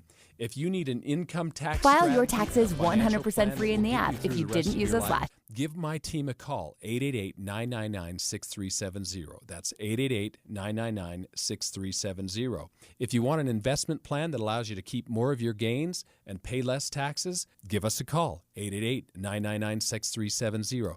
My team specializes in the type of plan that will get you retired 3 to 5 years sooner than you thought possible. So, get a no-cost tax analysis by calling 888-999-6370. That's 888-999-6370. My team is standing by now. The Salt Lake Chamber is Utah's voice for business. Okay, that sounds great, but what does it really mean? Well, as Utah's largest and longest-standing business association, they support and champion community prosperity throughout the state. And if you're in business, well, that's a very good thing for you. Be sure to listen to the Chamber's Speaking on Business, weekdays at 7:20, 11:55, and 5:20 p.m. on KSL News Radio. Be advised, this is your opportunity to save up to 40 to 80% on a hot tub or swim spa. This weekend only, Friday through Sunday, Utah State Fair Park. Be advised, this is your opportunity to save up to 40 to 80% on a hot tub or swim spa. This weekend only, Friday through Sunday, Utah State Fair Park. 18-month interest-free financing. Our factories have demanded we sell 1,000 hot tubs and swim spas this weekend. Utah State Fair Park. Huge factory incentives, factory rebates, this weekend only. Utah State Fair Park. We can remove your old hot tub. Free delivery of your new hot tub. Hot tub starting at $2,999. Utah State Fair Park. Free delivery of your new hot tub. Just relax and enjoy. Utah State Fair Park. Friday, 2 p.m. to 8 p.m. Saturday, 10 a.m. to 8 p.m. Sunday, 10 a.m. to 6 p.m. Free admission. Free delivery. Utah State Fair Park. Call 833-SPA-SALE or visit hottubandswimspasale.com. Fall in love with your home comfort this season and save money too. A $29 heating system tune-up from Yes Heating, Air Conditioning, Plumbing, and Electric is the best way to ensure your HVAC system is operating at top efficiency. Boost your comfort and help prevent expensive breakdowns by calling the experts at Yes today for your $29 heating system tune-up. Trust the pros at Yes to keep your family comfortable. Call now or visit theyesmancan.com for details, terms, and conditions. Over the years, you've brought opioids into your home. They helped when you were in pain, and you held on to them just in case. But holding on to opioids puts your family at risk. Learn more at www.fda.gov/drug disposal. How does a soccer club born in an unlikely place, Utah? You sure you want to do that in Utah? built with players no one else wanted, We knew no one believed in us. reach the league's highest heights? We finally did it. It was like just this feeling of getting to the top of the mountain. How does that same team find a way to shatter expectations in the midst of a fight for its own survival? Our club is burning to the ground as we speak. I'm Amy Donaldson, and in a new podcast, Making of a Moment, the RSL story, we take a closer look at one of those iconic sports moments Soccer is a crazy game, and we saw it firsthand tonight. and unravel how knowing the truth of these moments can transform what they mean. I just kind of got chills right now thinking about it. Making of a Moment, the RSL story, is available now. Follow us at makingamomentpod.com or wherever you get your podcasts. It's 10:30 at KSL News Radio. I'm Andy Farnsworth. KSL's top story this hour. Just a few minutes ago, President Trump spoke from the White House about the plane crash in Washington, D.C. And some things happened that shouldn't have happened. So you had a helicopter going in an identical direction. You had a helicopter that was at the exact same height as somebody going in essentially the opposite direction. You had a plane that was following a track, which is a track that every other plane followed. New Transportation Secretary Sean Duffy also spoke, saying they'll move the investigation forward as quickly as possible. Confirmation hearings for President Trump's pick for National Intelligence Director and the president's nominee for FBI Director are taking place today. Both Tulsi Gabbard and Kash Patel are expected to face tough questions. Robert F. Kennedy Jr. is also going through a second day of confirmation hearings. People who were adopted in the state don't legally have access to their birth or adoption records, but State Representative Raymond Ward has proposed a bill to change that. He says right now getting records can be a lengthy process in the courts. You can go before a judge, hire an attorney, have a legal case, and plead before the judge. And if you can show good cause, then you can be shown that record. Ward says people often have valid medical reasons for wanting their records, or they may be curious who their parents are. His bill would give them access to the records once they turn 18. Your money at this moment, the Dow is up. Coming up, sunny with haze. KSL weather is coming up next. KSL News Time, 10:31. The sources where we get our news matters. When you listen to Utah's Morning News, we want you to feel the stories are important to you and trustworthy. This is Amanda Dixon. And I'm Andy Farnsworth. Join us weekday mornings on KSL News Radio. At JCW's, we think tipping might be getting a little out of hand. Like when you're asked to tip at the register before you've even been served, or when you're at the yogurt shop and find yourself serving yourself. And don't even get us started on frosted tips making a comeback. That's why at JCW's, when you pay for a 3rd-pound ranch bacon cheeseburger, that's what you pay. And no one at the register is going to stare longingly at you while you awkwardly maneuver through the tip screen for food you don't even have yet. Honestly, we're just happy to see you at any of our 5 locations in Provo, South Jordan, Lehigh, Harriman, and American Fork. So come on in and enjoy some quality time and great food with family and friends. And we promise, we won't be pushing you for a tip. Hey, this is Chris with JCW's, and we just want to say thank you, and especially to our loyal customers. We want you to know that at JCW's, your business is all the tip we need. JCW's, quality and a lot of it. Getting help with electrical repairs is easier than you think. All you have to do is call Any Hour Services or schedule an appointment at anyhourservices.com. No one helps more homeowners than Any Hour Services. Traffic and weather together brought to you by Mountain America's limited time balance transfer bonus. Here's Heather Kelly. Things are moving along much better in Utah County. Southbound I-15 still has some slowdowns, though, As you go past Triumph Boulevard, head down toward Main Street. This is due to the HOV lane and left shoulder blocked just before you get to Main Street from an earlier multi-vehicle crash. But the huge delays and the nearly stopped traffic that we had half an hour ago is mostly wrapped up. So you just have to add a few extra minutes to your commute through there. We have good speeds northbound I-15 getting out of Utah County, as well as in the Salt Lake Valley and Weber and Davis counties. Looking for the perfect suit for that special occasion? Mr. Mac has the best suit selection for any occasion, and get winter clearance pricing today. Visit their 9 current convenient locations or MrMac.com. Heather Kelly in the KSL Traffic Center. A high today of 40, but even more haze will get trapped in the inversion before it gets better. The clean air should return Saturday when a storm moves in, bringing snow to the mountains, but rain in the valleys. Right now it is 32 degrees and sunny. I'm Andy Farnsworth from the KSL Common Spirit Health Studios. Listen online at KSLNewsRadio.com. We're Utah's news, traffic, and weather station. Dave and Dujanovic, your morning companions for talk, analysis, and key perspectives on Utah's biggest stories on KSL News Radio. I was so sad to learn last night when I read this KSL News Radio article, Dave, that Utah Yeti is out for our new NHL team. I was basically already printing up T-shirts in my head, ready to buy one. I wanted to buy the first sweatshirt. I'd purchase the mug. Absolutely, I did. I already have a Yeti cooler. Yeah.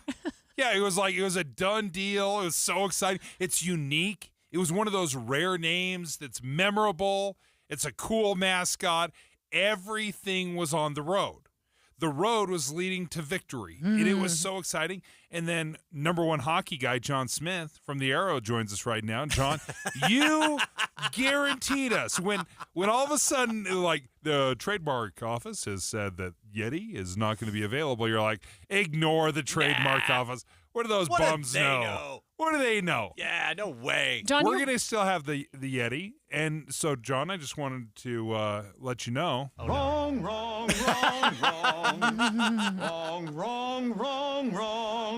Well, there's a first time for everything.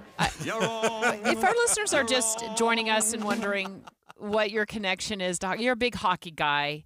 You were the backup or are the backup goalie for the Grizzlies? Well, in my younger days, I was a backup goalie for the Utah and Grizzlies. You are, of Lifetime course, on hockey the fan. Arrow, one of our sister stations here. So we passed you in the hall, we gave you a high five, and then when I saw you this morning, I was like, that's the guy who got it wrong. When he did you say wrong, Deb? Oh, no, not again. No. You got my hopes up last week when we learned that the trademark office had initially kind of rejected Utah Hockey Club's pitch for it to become the Utah Yeti. And then it seems like Yeti Coolers and Utah Hockey Club couldn't come to an agreement. Yeah, and then this is a little behind-the-scenes stuff. Like, even the Utah Hockey Club people, as far as I'm told, were very certain on this. And they were like, nope, we're going to make a deal. We'll work this out. Yeti Coolers, they're going to be on board. They're going to be cool. They're going to be cool. I'm shocked that the Yeti Cooler people were not more accommodating on this. I can only imagine that there was a fortune being offered between, to pass hands on this. But even the NHL stepped in and tried to mediate this for the best interest of both parties. But Yeti has invested a ton of money in the last 20 years of brand awareness and being top of mind, and they're protecting their product, and who can blame them? They don't want to be associated with a team that may or may not be any good. So they are a national, worldwide recognized brand for greatness, and they were like, no, not a chance. We're not budging. We're not moving. So, okay, again, a little bit surprising that the Smith Entertainment Group, they just said, okay, we're moving on. By the way. What? No relation, by the way. The John Smith, owner of the hockey club. Okay, so now they've come up with these 3 name options because they had a contest in the beginning of all of this, right, to pick our favorite. I went online. My favorite was Yeti. I thought that was the winner chicken dinner. Right. And now here we are, kind of back to square one, but not quite square one because they've come up with 3 names, and those 3 names are? Hockey Club. So we're just going to stick with Utah Hockey Club. Keep the Utah Hockey Club. Utah HC. Absolutely. Named after a sandwich. Why not? There's a Utah HC sandwich. All right. So Utah Hockey Club, The Utah Mammoth, right? Which I love, by the way. Just let me insert that. You've I loved love that all mammoth. along. I've loved mammoths from the get-go. Also, we have a ginormous mammoth found here in central Utah. It makes all the sense in the world. Or this one came from the middle of nowhere. This one was not one of the original voted on mascots, but it's the Utah Wasatch. First time we heard of the Wasatch being even considered was yesterday. And what that tells me, and I'm 0 for 1 so far. My prognostication is way off base, It's okay. but I assume that Wasatch is the contender that they put in place of Yeti. Like this was their backup plan all along. Call it the Wasatch. Then you've got the Yeti mascot because the mascot doesn't always need to match the name. Yeah, the bear, the jazz bear, has Sure. nothing to do with jazz music. See, what my hang up with Wasatch is, if you don't live in Utah, you don't know how to spell it. You don't Sometimes know what it people, is. you don't know what it's related to, and sometimes I've heard mispronunciations when I'm on road trips. Of Wasatch, yeah, mispronunciation, kind of like Thule. It's Tooele. Hurricane, right by It's St. George. Hurricane. It's just you look at it and it's got a T thrown in there, and some people I get thrown off by that. So when I saw that yesterday, I was like, is that going to resonate outside of Utah? 'Cause nobody knows what the Wasatch is. They don't know. And No. right, it's a mountain range, and we're going to have a Yeti monster-looking figure on the. And it's funny when they I'm not explained connecting it. the dots. Yeah, because they did kind of speak around it like, and the mascot will be some mythical snow creature that lives in the mountains. We're not going to call it a Yeti. It's going to be some mythical yeah. And the people that told me they had people vote on the logos last night. They were very secretive. No phones were allowed. But some people have seen the proposed logos, and they said that the font on Wasatch was similar to the Colorado Rockies font that they're using for the baseball team in Colorado. So it's kind of following that same mentality. But I don't know. What's your favorite, John? My favorite, I say stick with Hockey Club. It's grown on me. We've had it for a season. I've had a whole lot of fun. Other teams can't figure out how to chant against us when I go see away games. Oh, that's a good point. Because they're more like, "You suck, Utah Hockey Club." It just doesn't catch on. That doesn't roll off the tongue. Psychological trick. It also, in reverse, when you're chanting as a fan for the hockey, it's kind of a mouthful. Yeah. Go Utah Hockey Club. Go Utah. Well, we're with the effort. Do we say UHC? Is that what? Utah Hockey. Oh, there you go. There you go. And then, Dave, you're still in the camp of Mammoth? John, listen, it's novel. I love the HC, inaugural season, but we have been waiting and looking forward to an amazing new mascot and a name. We've got to have something. Like a Snuffleupagus? That's what you're now voting for? Now we're getting some Snuffy. Snuffy. Have you not seen Ice Age? Come on. Okay. You want Manny the Mammoth to Manny the Mammoth, whatever it takes. Listen, you've got to be tough. You got to have a tough version and then a cute cartoony version. You can do that with a Snuffy. You can do that with the Mammoth. Sell the plush animals. Yeah, absolutely. So John's with Utah HC, wants to stick with that. By default, I'll be voluntold to pick Utah Wasatch as my choice, even though I still love the Yeti. But if they're going to use the mythical creature I can buy into that. So I'll pick Utah Wasatch. So that leaves Dave with Utah Mammoth as her fave. Team Mammoth. Love Mammoth. We have history here. Guess what we don't have history of? A Yeti. That's true. Mythical creature. Sorry to break the news to you folks. I have a thought, and I've had this from the beginning with the name Utah Hockey Club. So it goes back 10, 15 years. My husband and I decided to kind of sponsor or start a travel ball team for accelerated softball team. We're all three of us. Okay, so, and we could not figure out as a family what to name this team. I mean, we got 5 people. Yeah. Right? We're all sitting around a table trying to figure this out. We're going to get ready to buy the uniforms. And so what we settled on was Team 1. Wow. Team ONE. Team 1 was the name. And it's like... No, you get it? Like, you win a game. You won the game. Trust me. The Must one make losing awkward. Yeah. But that's what I saw. When I saw Utah Hockey Club, I like it, but it reminded me of all like sitting around trying to figure out what that name. We'll just call it this for now, and we'll figure it out later. We're going to take live calls straight ahead. We're going to, first of all, in the next few minutes, we're going to tell you how you get to vote if you're a fan. Right. And also, we want you to pick a name. Is it Mammoth, Wasatch, or stick with Utah Hockey Club? 801-575-TALK. Let's take your live calls next. If you're living with dry age-related macular degeneration or dry AMD, you may be at risk for developing geographic atrophy or GA. GA can be unpredictable and progress rapidly, leading to irreversible vision loss. Now there's something you can do to slow it down and get it going slower. Izervay is proven to slow GA progression. Izervay gets GA going slower. Izervay or avacincaptad pagel is a prescription eye injection used to treat GA. Don't take it if you have an infection or active swelling in or around your eye. Izervay can cause eye infection, retinal detachment, or increased risk of wet AMD. Izervay may temporarily increase eye pressure. Your vision may be impaired after an eye injection or exam. Don't delay. Ask your doctor about Izervay today. Izervay gets GA going slower. Visit Izervay.com. That's IZERVAY.com. If you love to travel, Capital One has a rewards credit card that's perfect for you. With Venture X, earn unlimited double miles on everything you buy and turn everyday purchases into extraordinary trips. Plus, receive premium travel benefits like access to over 1,300 airport lounges where you just check in and chill out. Open up a world of possibilities with Capital One. What's in your wallet? Terms apply. Lounge access is subject to change. See CapitalOne.com for details. Everywhere you look, things are getting more expensive. So at Consumer Cellular, we're lowering the price for those 50 and up. Now you can get unlimited talk, text, and data for $30 a line when you buy two. That's just $60 a month for 2 unlimited lines. So if you're 50 and up, make the switch and save. Come on, you've earned this. Call 1-888-FREEDOM or visit consumercellular.com today. Requires 2 lines of service, age validation, and credit approval, subject to system and area limits, taxes, and other fees apply.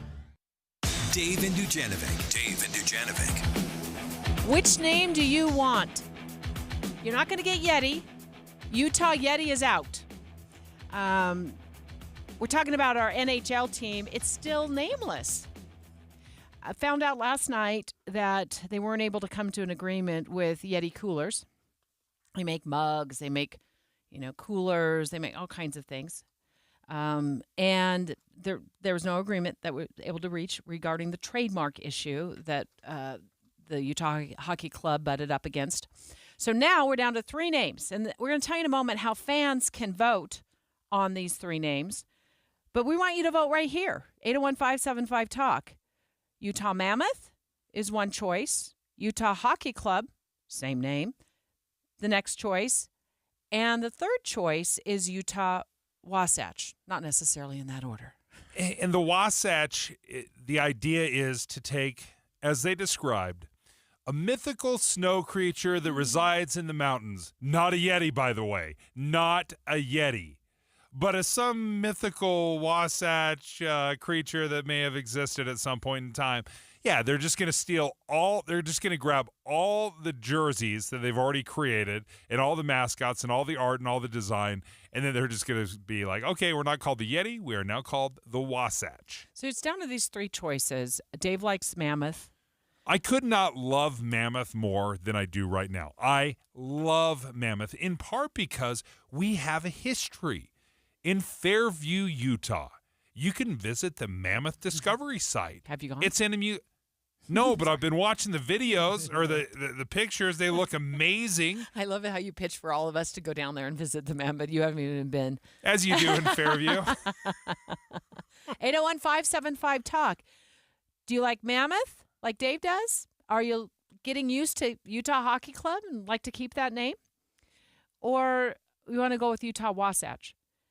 801-575-TALK. I picked Wasatch in the end, but my take on you this... You were forced to pick Wasatch. Because John Smith from the Arrow was in here as well talking to us about it, and he decided that he'd stick with Utah Hockey Club. So I said, I'll be voluntold to take Wasatch.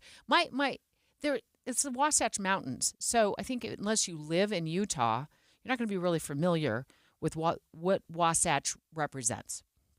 The other thing is I've heard it mispronounced. I know we are like, what do you mean? You go somewhere and you watch the news and it's mispronounced. Yeah, it's like Thule. We all know it's Tooele. It's like Weber. We all know it's Weber, but the rest of the nation calls it Weber. Because of Weber Grills. It's the same thing. You throw a T in there, which we have, which is there. It throws people off. Oh, yeah. People are going to be like, the Wasatch? Mm-hmm. Yeah, the Utah Wasatch. I cannot hear that. Now you cannot unhear that. Mm-hmm. Now that I've said Wasatch, every single opposing team is going to be, go Wasatch, and it's just going to grate at you. And for what you've said, the mascot won't match the mountains, right? The mascot won't be a mountain, right? It won't be a mountain range. Yeah. It's going to be a Yeti, but we're not going to call it a Yeti. Lauren, you love the Yetis? The thought occurred to me that we can't do Yetis, but a Sasquatch is essentially a Yeti. Why not call him the Wasatch Sasquatch? There you go. And you mispronounced it right there. Come on, Lauren. This is the problem we're dealing with. The Wasatch Sasquatch. I can't even say it. That is the biggest tongue twister you've ever created in history right now, Lauren. Thanks, Lauren. Debbie, love your name, by the way. Love your name. Which one are you going to vote for? Mammoth, hands down. Debbie, Why? bless you. Why? I feel like Utah Hockey Club, UHC, is just another acronym, and I'm just not with the whole mythical creature slash, sad about Yeti, and I feel like Mammoth is perfect with our history of finding a mammoth here. Yeah. If I'm being totally honest, I'm salty about the Yeti thing. I'm trying to break up with Yeti, and I'm going to do it. I will tell you this. I will never drink from a Yeti mug again. Oh, no. I will drink Walmart knockoff mug for the rest of my life before these lips ever touch again a Yeti mug. Yeti is the first mug I bought that, kept ice for, I don't know, an infinite amount of time, and I was just so impressed, and I will always have one of those. But I also have the Walmart brand as well. Fans can vote at iPad stations throughout the Delta Center over the next 4 home games. So that's how you can actually vote. Steve, it sounds like you're giving us yet another name to think about. Yes, the Utah Wasatch Icebreakers. The Wasatch Icebreakers. Yes, sir. Steve, that's the biggest mouthful I've ever heard in my life. Utah Icebreakers. Utah or Wasatch. Wasatch Icebreakers. Yeah, it is a long name. It's kind of reminds me of how long my name is. Dujanovic. Is that spelled with 12 Ks? With a T? No. There's no Ks in Dujanovic. Hi, Brad. What's your name choice? Do you like Hockey Club, Wasatch, or Mammoth? I like Abominable Snowman. Brad, are you expecting us to say abominable for the rest of our lives? Yeah, I just like to hear it once. I'll never get it right. That's gonna roll off the tongue every time we're shouting. Hi, Joel. What's your choice for the Utah Hockey Club? Utah Sasquatch. Oh, that one keeps coming up. Yeah. Yeah. Thanks, Joel. Have a good rest of your day. Short. It's not. I'm not even into hockey, but it sounds like it'd just be a good name. And yeah. Well, if you make it to one of the next 4 home games, Joel, you'll be able to cast a vote. But I don't know that Sasquatch is going to be on that ballot. Hi, Bryce. Hi, how are you? Good. Did you like the name Yeti, or were you kind of thinking, nah, that wasn't the name for the team? I was kind of hoping they'd come up with the Pioneers or the Outlaws, or maybe the Jackrabbits or the Seagulls, or the Wagon Masters, something a little more with the cowboy Utah heritage. I love everything you're saying there, Bryce, but not for the hockey club. You've got to do that for the baseball team that's coming. Like everything you say, I 100% agree, but that's got to be the baseball team. And the baseball team has got to be the Outlaws. It 100% has to be the Outlaws. And the mascots are Butch and Sundance. What? Yeah, it's super simple. You have 2 mascots. Some of these names are just, there's too many syllables involved. I think Oh, really? Wasatch Sasquatch? You don't want to say that 1,000 times over the next 50 Utah years? Icebreakers. Well, how that's going to fit on the front of a uniform? Abominable Snowman? Now, that's just Brad trolling us because he wants to hear us mess up Abominable Snowman. He knows I will. Yeah. Hi, Bill. Which name do you like best? We're talking about renaming the Utah Hockey Club. Either Utah Hockey Club, keeping that name, Wasatch, or Mammoth. Which is your choice? I like the Mammoth. I love it. What's your favorite part of the Mammoth? Do you like that Utah has the history of a mammoth? Do we have a discovery site right here in central Utah? Yeah, I like that, and I like the fact that it's big and it's tough and it's rough and it's wild. Who's messing with a mammoth, right? Nobody's messing with a mammoth. Buddy. I wouldn't mess with a Yeti either. I'll be honest. So Yeti was good. I wouldn't either, but somebody messed with it, so that's why it's no longer in existence. Well, I love it. It was trademarked, and that's why we're back to where we were at right now, talking about what a possible name is for our new NHL team. Mammoth Hockey Club and Wasatch are the choices, the final name options at this point, because Yeti is a no-go. The club bumped up against a trademark issue with Yeti coolers. They weren't able to figure that one out, and so they've moved on. And I've moved on to Hydro Jug, Walmart knockoff, Stanley mug. I will drink out of any container. I will drink out of my bare hands before I drink out of a Yeti mug again. You're dead to me, Yeti. This Valentine's weekend, experience a high-energy performance of musical theater magic, featuring 3 incredible Broadway stars at Abravanel Hall. Imagine iconic songs from your favorites like Wicked, Phantom of the Opera, Hamilton, and more, with the full power of the Utah Symphony. If you love Broadway, treat yourself to this incredible concert and get your tickets now for Bravo Broadway, February 14th and 15th at utahsymphony.org. Joe Montana here. In my football days, I knew the importance of a strong defense. Now I'm sharing how you can help defend your health against pneumococcal pneumonia and invasive pneumococcal disease. Are you 50 or older like me? The CDC now recommends vaccination against pneumococcal disease. Even if you're healthy, your age puts you at increased risk and over 6 times greater risk of hospitalization with pneumococcal pneumonia than adults under 50. Schedule your appointment today at vaxassist.com. Sponsored by Pfizer. Jackson Hewitt makes taxes feel like a yacht rock song. April breeze, give me my biggest tax refund, please. You, me, and a lifetime accuracy guarantee. And now get $100 just to try Jackson Hewitt. Does your tax person do that? Say goodbye to that no guarantee tax guy. Ready to sail through tax season? Go to Jackson Hewitt and you'll be limited time offer for new clients. Participating locations only. Terms at jacksonhewitt.com. Healthcare with human kindness is here. It's at Common Spirit Health. Hospitals, clinics, and caregivers all connected to advance healthcare in Colorado, Kansas, and Utah. Together, we have a common purpose, partnering with you in health and healing using powerful medicine, powerful technology, and the greatest power of all, human kindness.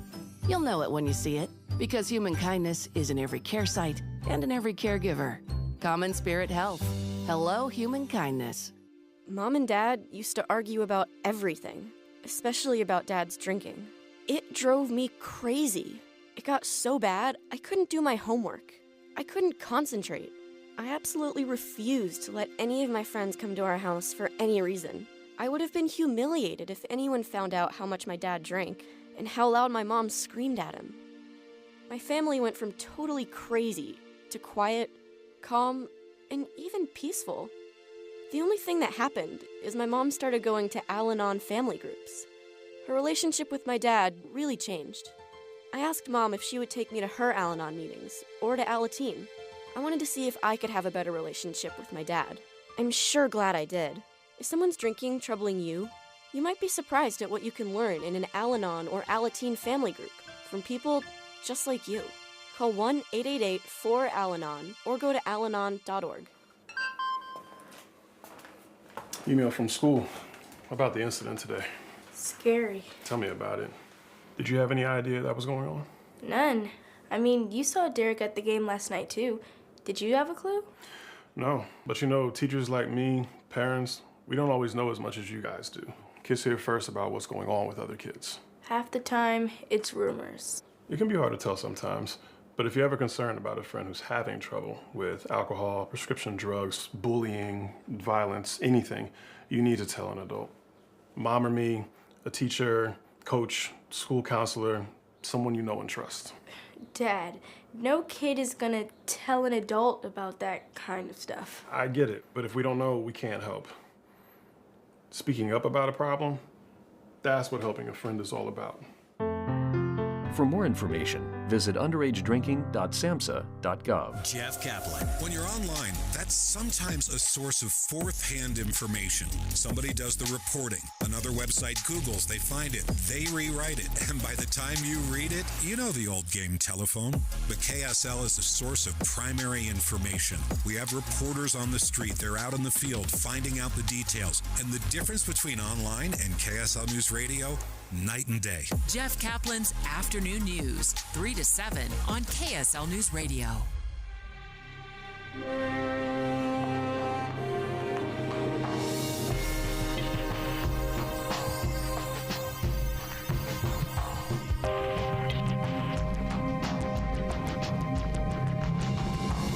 KSL FM Midvale. KSL Salt Lake City. From the KSL Common Spirit Health Studios, this is KSL News Radio. Utah's news, traffic, and weather station. 11 o'clock at KSL News Radio. I'm Claire Scott. KSL's top story this hour. President Trump says an investigation will determine why an American Airlines passenger jet and an Army Black Hawk helicopter collided over D.C. last night, killing everyone on board both aircraft. On behalf of the First Lady, myself, and 340 million Americans, our hearts are shattered alongside yours, and our prayers are with you now and in the days to come. 64 people were on the plane, including American figure skaters and their family members. Utah leaders in Washington, D.C. are reacting to last night's deadly plane crash. KSL News Radio's Adam Small has more. Senator John Curtis posted on X saying he's heartbroken by this horrifying incident and went on to say, quote, "I believe in moments of tragedy, America reveals its strength and unity." He asked Utahns to join him and his wife in praying for the victims' families. That's a call echoed by Utah Congressman Mike Kennedy on X, as well as Congressman Burgess Owens, who called the news heartbreaking. Here at home, Governor Spencer Cox also called for prayers, calling the crash a terrible tragedy. Senator Mike Lee posted just 4 words, praying, please join me. Adam Small, KSL News Radio.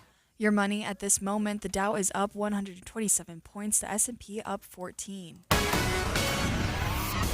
And coming up, warming temperatures. KSL Weather's next KSL News Time, 11:01.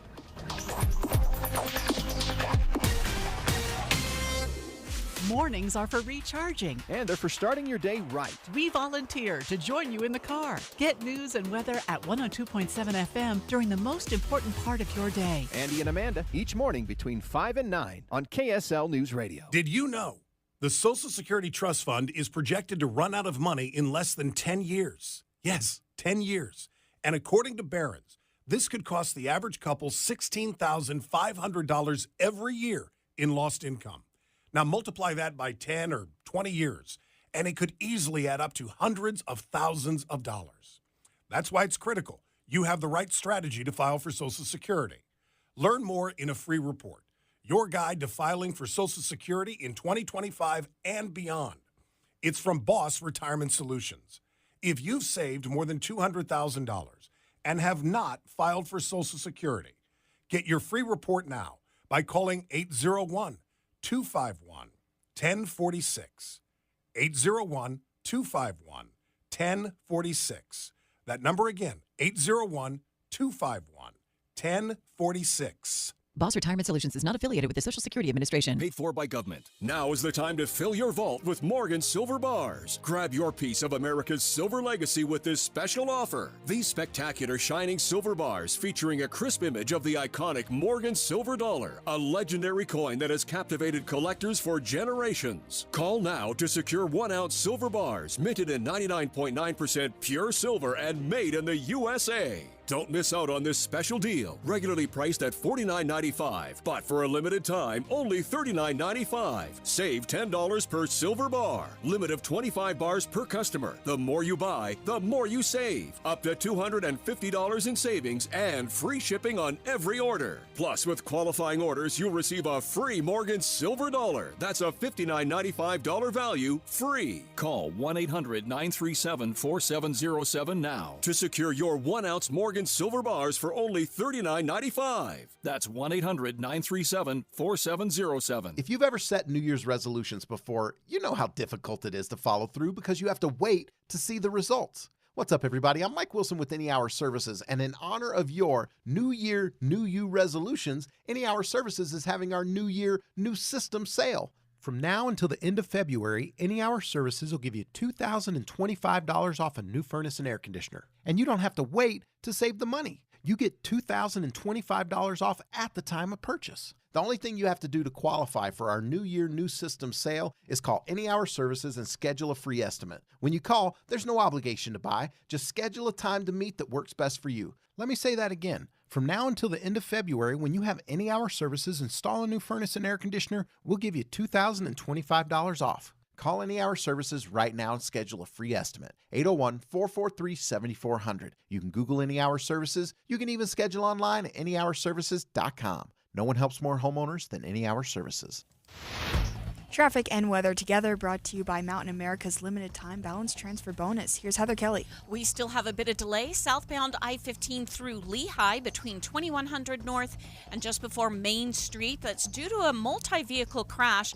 It is still being cleaned up. The good news is all the lanes of traffic have now opened, but the vehicles are still over on the left shoulder, and that again is causing that bit of slowing as you approach Main Street. Other than that, you're going to have a great drive, whether you're in Salt Lake Valley, Weber and Davis counties coming out of Twilla County on SR 36 and I-80 look great, as well as I-80 through Partley's Canyon. Looking for the perfect suit for that special occasion?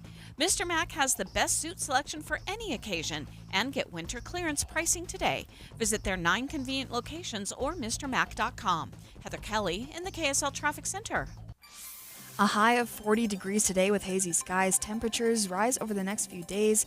We're going to hit the 50s on Sunday, and a high of 58 is forecasted on Tuesday. Right now, it is 34 and sunny. I'm Claire Scott from the KSL Common Spirit Health Studios. Listen online at kslnewsradio.com. We're Utah's news, traffic, and weather station. Dave and Dujanovic, your morning companions for talk, analysis, and key perspectives on Utah's biggest stories on KSL News Radio.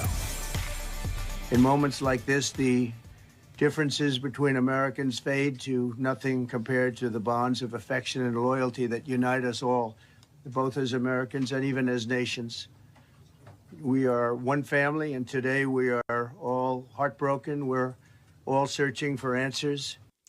President Trump earlier this morning addressing the media and ultimately the nation about a horrific midair collision that happened last night in the almost the 9 o'clock hour, approaching the 9 o'clock hour in Washington, D.C., between an American Airlines jet out of Wichita, Kansas. It was prepping for landing at Reagan National Airport in Washington, D.C., oh so close to landing, it did seem, but then colliding with an Army Black Hawk helicopter. And what we know now is that 67 people between the Black Hawk helicopter that had 3 soldiers on board and that airliner have lost their lives. The plane and the helicopter tumbling into the Potomac River, a very icy rescue overnight. And there were several members of the U.S. figure skating team, it appears, on that American airline flight out of Wichita, Kansas. I'm looking at an ESPN article right now that says that there are 14 that were linked to figure skating as that plane went down. As we continue to get more details, and we'll get into more details about what we know at this point regarding that midair collision. Of course, it's very, very early on. The NTSB officially, taking a hold of that investigation in the early morning hours, but multiple agencies, up to 300 rescuers on the scene last night, searching for bodies. And we now know it's turned into a recovery effort in the Potomac. We wanted to bring on Fraser Bullock. He's the president and CEO of the Salt Lake City, Utah Committee for the Winter Olympic Games. Of course, Salt Lake City hosting the Games in 2002, announced as the host for the 2034 Winter Olympic Games. And we know from our experience here, Fraser, that U.S. figure skating and, many of them are already training to be in future Olympics. What can you tell us about these figure skating team members who lost their lives last night? Well, our heart goes out to them and their families. This is so horrific. Many of these young athletes could have been training for our games. And it just makes you heartsick thinking about that and the impact on their families. And we utilize the term Olympic family a lot relative to the games, and we all do feel like a family. So as we look at these young skaters who are aspiring to be part of our games or other games, it just makes us heartsick to lose them and feel this impact. And we are already in contact with U.S. figure skating and their leadership and other members in our community who are part of this. And it's just a really hard moment. Fraser, this reminds me of a couple instances when plane crashes have taken athletes. I can't help but think about the 1970 Marshall football team, the Evansville basketball team in 1977. So that when teams travel, I mean, it is an entire team, and if a plane goes down or if there's a crash, it is an entire community. It's an entire athletic program or an entire team. It absolutely is, and it's almost incomprehensible to think about it when it happens. And tragically, in 1961, I believe there was another plane crash taking members of USA figure skating. So we've seen this before, and it just makes you heartsick as to the impact on the sport community, the families, everybody else. And we're certainly feeling that today. One thing I didn't realize, and I learned this morning as we were getting more information about those who died tragically as that plane broke apart, is that there was this training camp, and I thought of all places, Wichita, Kansas, but you're so intimately familiar with the Olympics and U.S. figure skating, much more so than I am. Do they spend a lot of time in other communities attending training camps? What can you tell us about that angle of this? Well, we just, for those of us who watched the USA Championships, figure skating championships last week, that's why everybody was assembled in Wichita, Kansas. And I remember watching the performances of these extraordinary skaters and the Quad King in the men's figure skating final. Unbelievable 6 quads he hit during his performance. And so they were all gathered there to experience this. And at the same time, they had a development camp of the younger skaters who could be there and watch their idols, but also get into training.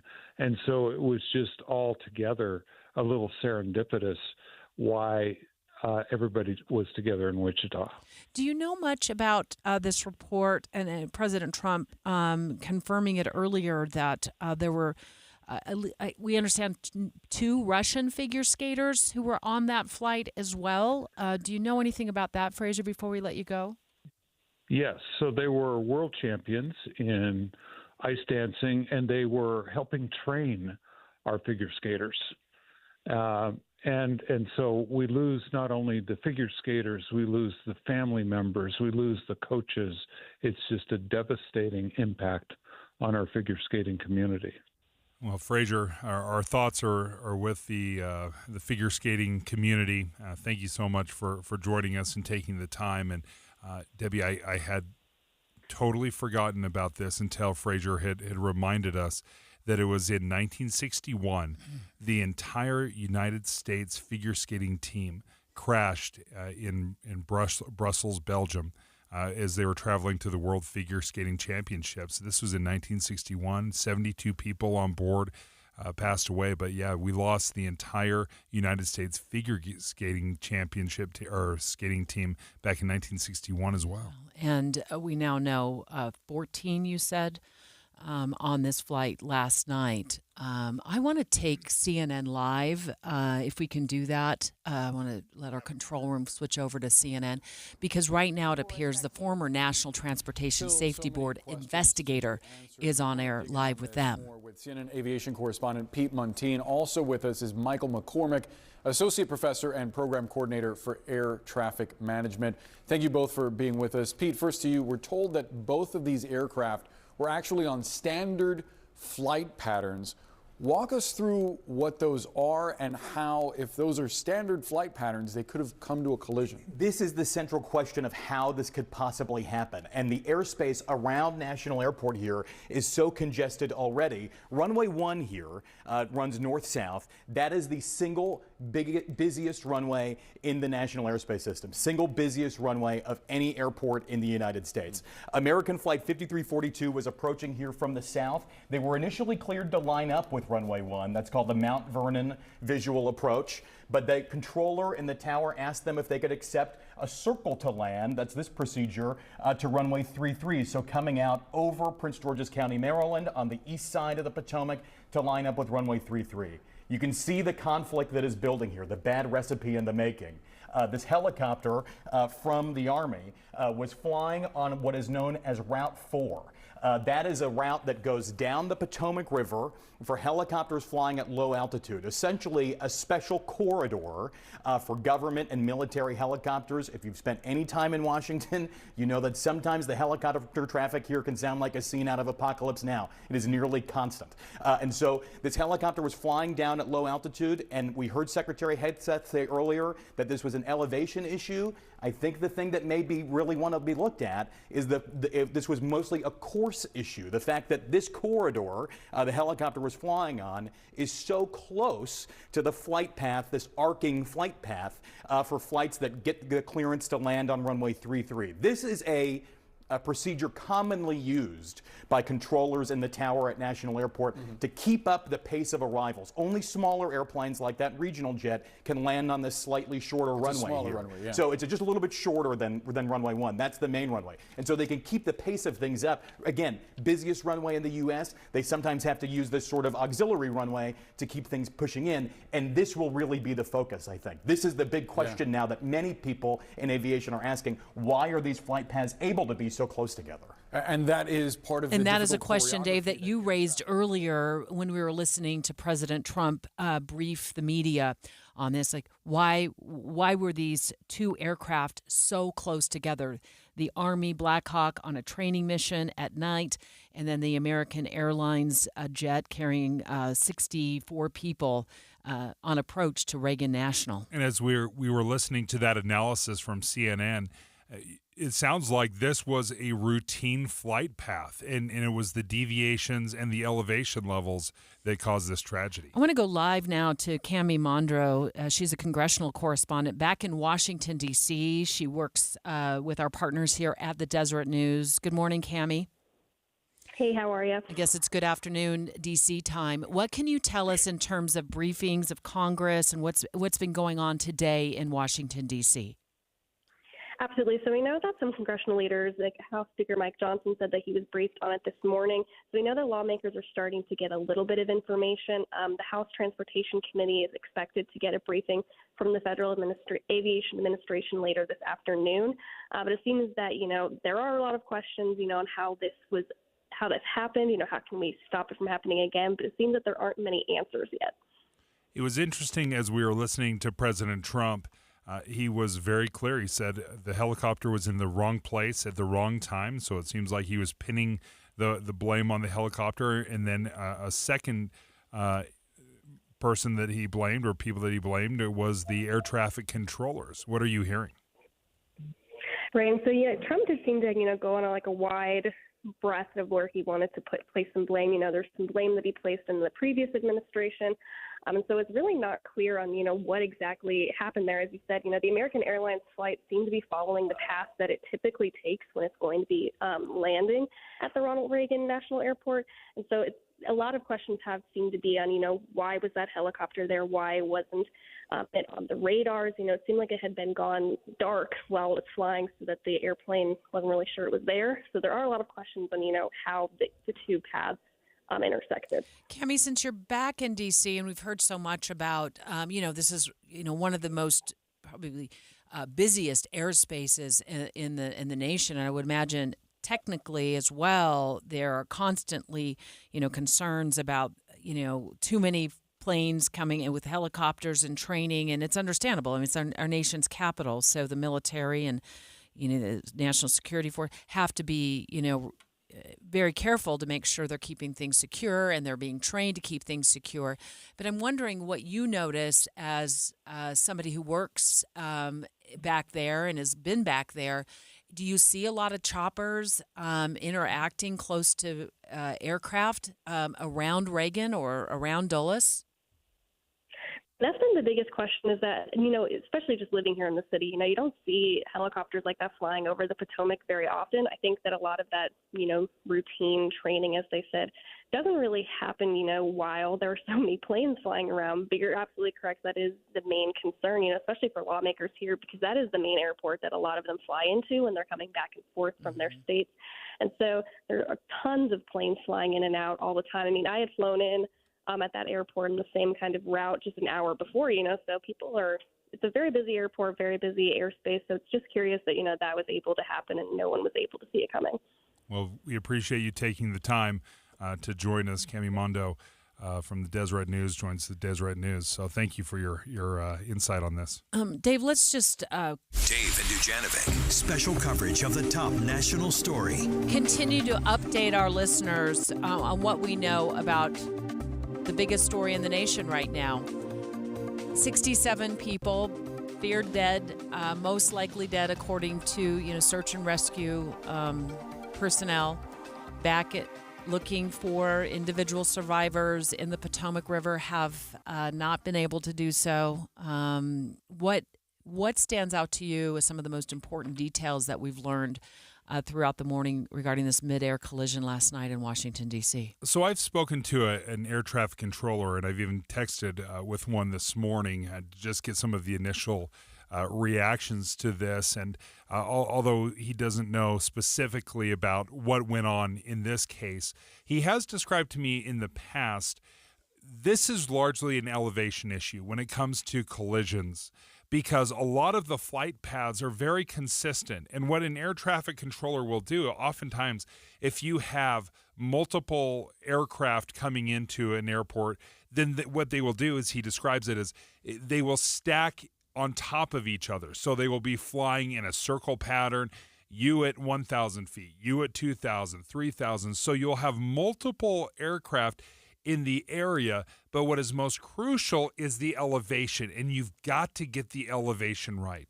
And whoever is lowest, that is who is next in line for, and whoever gets priority into landing. So this is very consistent. You will have these flight paths that are used over and over and over again by pilots, but you absolutely are reliant on air traffic control to make sure that the elevation of all of these aircraft are appropriate, because we have talked a fair amount about visual, and we even heard President Trump talk about this, like why didn't they see it or why didn't they avoid it? Well, it's very difficult when you are in the air to judge not only distance but elevation as well. I want to go back to CNN. There, Nancy Kerrigan, U.S. figure skating, obviously icon, speaking now about last night's mid-air collision that took the lives of members of the U.S. figure skating team. Not just the skaters, because it's just such a tragic event, and we've been through tragedies before. As Americans as people, and we are strong. And I guess it's how we respond to it. And so my response was to be with people I care about and I love and I needed support. So, so that's why I'm here. And I don't know, a little bit at a time. I think it's a shock. I wasn't woken up in the morning and saw it. I was watching like all night. So I probably look tired, but, and then when you find out, you know some of the people on the plane is even a bigger blow. We just wish them well, and like the families, the courage and the strength to make the next steps. I don't know how. You look at people go through tragedies and you wonder, how do they do it? I don't know, but we're so strong. Somehow we have a reservoir to dig from, and each one of them are strong enough to get through this somehow. It will take time, but look beside you, there's somebody that cares, and I don't know, tell people around you that you love them because you just never know. Don't forget to say it. Could you reflect on Vadim and Jenya, what kind of coaches they were, and did you work with them? I never worked with them. I mean, we were at the Olympics together, but '94 I was kind of busy myself and sort of separated from a lot of what was going on. But I mean, I've seen them a lot of times here and there over the years, but everything you've heard of them, like maybe being a little tough, but with a smile on their face, and like anytime I walked in, oh hi, it's so good to see you. It's like always welcoming and happy to see one another, and like so just to walk in here and not see that is, I think, would be very strange for everybody that comes here, especially those that are here day in and day out, and it's going to be hard. And I always feel like, what am I doing? I don't come to the skating club all the time, but it was the only place I thought I should be right now. I did not expect this. That's Nancy Kerrigan. A lot of us remember her from the '94 Olympics. She's a silver medalist there in figure skating. Speaking to the fact that we're now learning that many members of the U.S. figure skating team were on that flight out of Wichita, Kansas. Dave and I speaking just moments ago to the CEO and president of the Salt Lake City, Utah committee for the Winter Games, for the 2034 Winter Games. Of course, we know here in Utah that we have close connections with the U.S. Figure Skating Association. Well, our heart goes out to them and their families. This is so horrific. Many of these young athletes could have been training for our games. And it just makes you heartsick thinking about that and the impact on their families. And we utilize the term Olympic family a lot relative to the games, and we all do feel like a family. So as we look at these young skaters who are aspiring to be part of our games or other games, it just makes us heartsick to lose them and feel this impact. And so far, of the 64 that have passed away on that flight, specifically 14, according to ESPN, were linked to figure skating. And Fraser also reminded us that U.S. figure skating suffered a tragedy back in 1961 when the entire United States figure skating team passed away in an airplane crash in 1961 at the Brussels airport. Join the smartest conversation in Utah, the team of analysts and political advisors that make up Inside Sources. Get unfiltered analysis of the new administration, the president's cabinet, and Utah's upcoming legislative session. Inside Sources, weekdays from 1 to 3 on KSL News Radio. Master Electrical Service has been around since 1954. It is an incredible organization and company that you have known along the Wasatch Front for decades. We have some very exciting news. Master Electrical Service has joined Mountain Home Services. And that's awesome because between this, partnership now that they have, Master Electrical Service, Mountain Home Services, you can get your electrical needs met. You need that new recessed lighting upgraded. Come on. You need that EV charger installed in your garage, Dave. A generator, plugs, but also your HVAC, your heating and air, your plumbing. Yeah, it's crucial to have somebody that you can call when you have some needs. You don't want to have 50 different phone calls, numbers in your phone trying to figure out, all right, who can I have for my plumbing and who do I have for my electrical, or I want to get a generator. This is all Mountain Home Services. And it all comes with that upfront pricing guarantee with no hidden fees. That's right. The price that they quote you upfront is the price that you pay when the job is done. And that also means you have a 100% satisfaction guarantee. Check them out online at mountainhomeservices.com. That's mountainhomeservices.com. Or you can give them a call, 801-543-2222. Again, that phone number is 801-543-2222. Lowe's knows how to help make your Super Bowl 59 party a touchdown. Let us help you prep your home to host with top brands like Charbroil, Blackstone, and LG, so you can be the MVP of game day. Plus, use the Lowe's app to find what you need for a seamless shopping run. Or huddle up with our Lowe's Red Vest associates to help make all your game time hosting decisions. When you're hiring, have you ever felt like you're missing out on meeting great candidates? It seems impossible to find them. Well, they're not hard to find when you know where to go. ZipRecruiter. ZipRecruiter helps 10 million people with their job search every day. And because these people are actively looking for jobs just like yours, it's easy to find the right person right away. Try ZipRecruiter for free at ZipRecruiter.com/free. That's ZipRecruiter.com/free. Every year, tens of thousands of people get scammed. So who exactly are the crooks behind these frauds, and what would you ask them if you could? I got the chance. Did you ever scam anybody in Utah? Did you make a lot of money? Did you ever worry about getting in trouble? Do you worry about getting in trouble now, showing your face and talking on TV? How did you get into scamming Americans? What do you think people should know who are watching this story? Hear the answers in this exclusive interview. Secrets from a Scammer, tonight on KSL 5 News at 10. You wouldn't know it, but most financial advisors are put in a box. I'm Jeff Jr. from Trajan Wealth, and I want to provide you a little insight about financial advisors. Most financial advisors have to sell what their company requires them to sell, and many advisors have to only adhere to what's called a suitability standard. A suitability standard is a limited standard of care, not requiring what's sold to be best just suitable.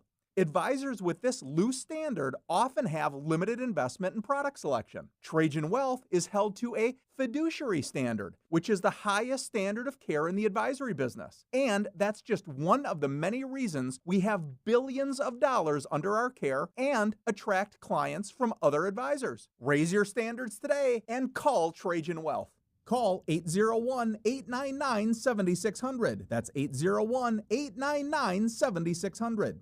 Advisory services offered through Trajan Wealth, LLC, an SEC-registered investment advisor. 11:30 at KSL News Radio. I'm Jessica Lowell. KSL's top story this hour. Officials say there are no survivors following the collision of an American Airlines passenger jet and an Army helicopter last night. Defense Secretary Pete Hegseth calling the chopper crew fairly experienced. The Army unit involved was Bravo Company 12th Aviation Battalion at Fort Belvoir. It was an annual proficiency training flight.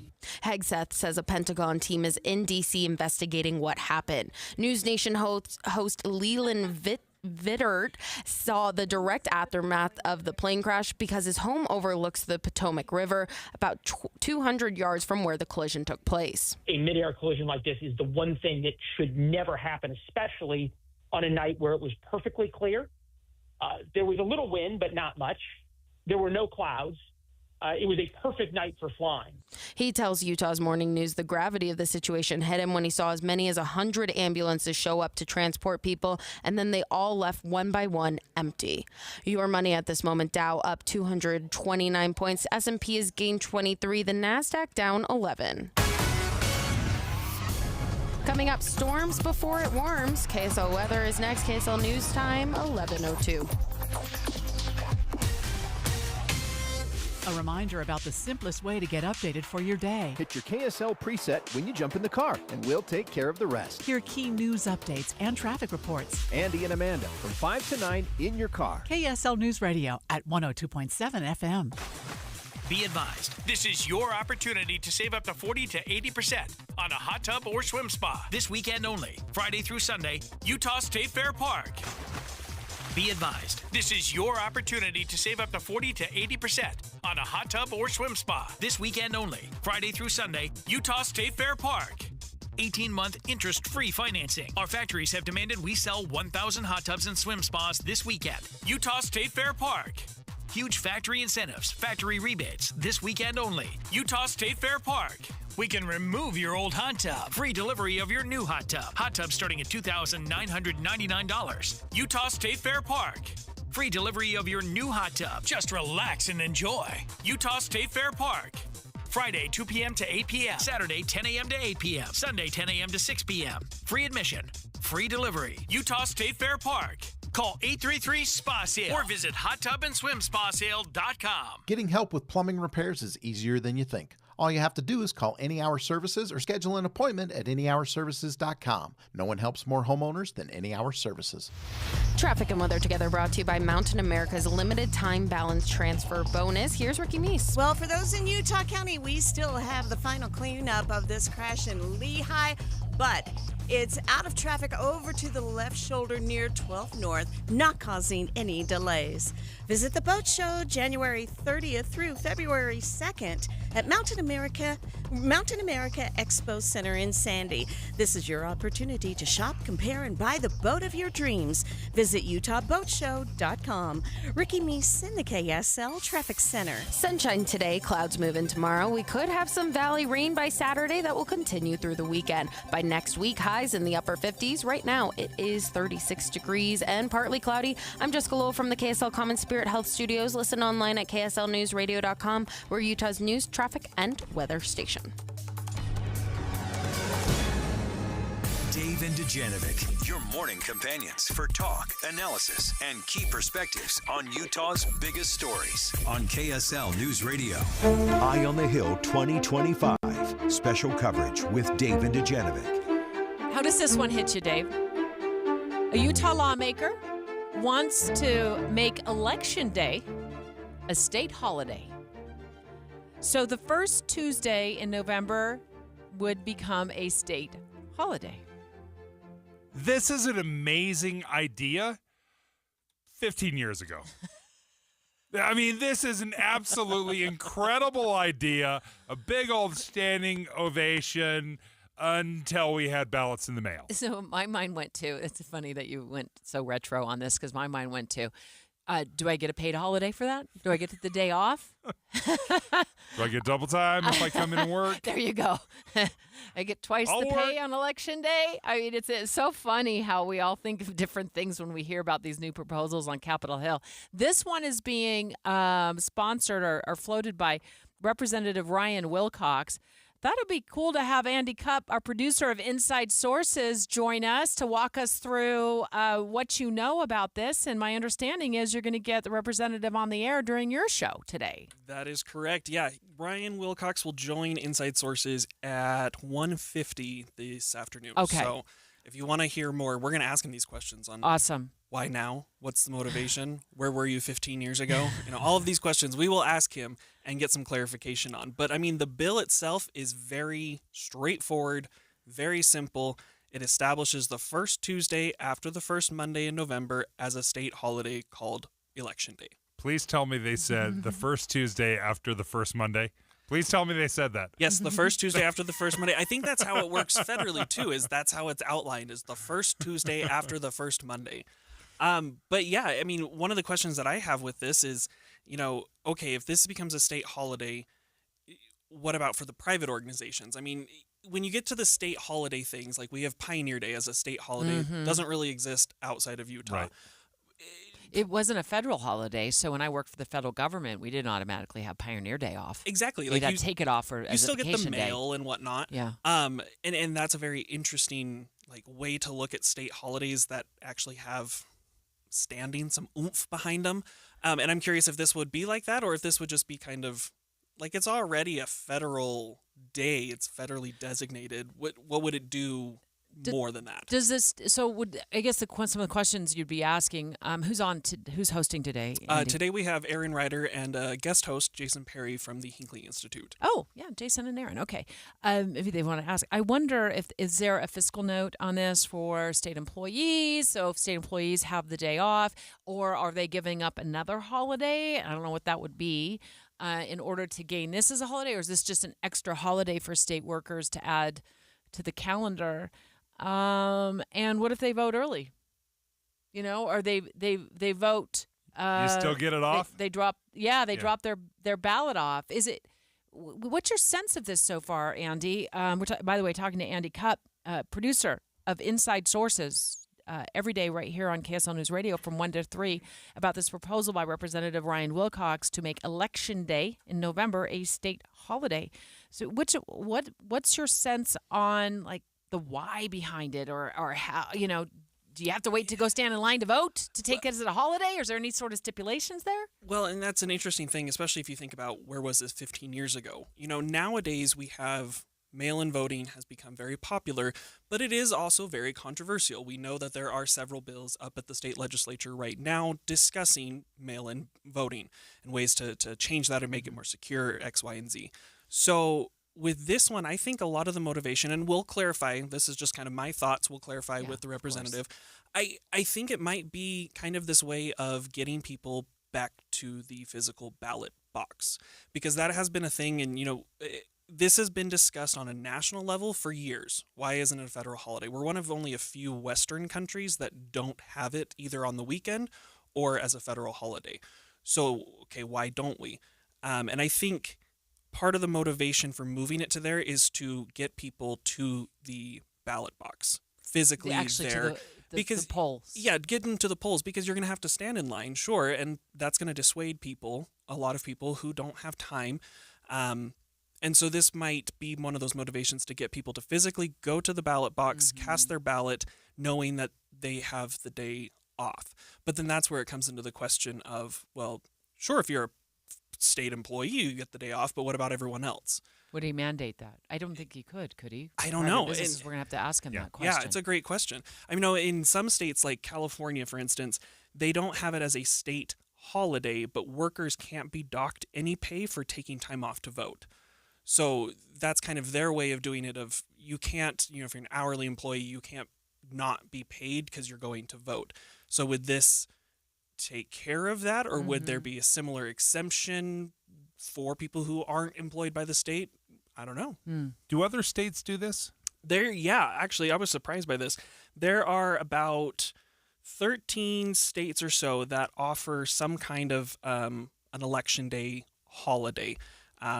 In Kentucky, for instance, you only get it off if it's a presidential election, which I thought was a fun stipulation.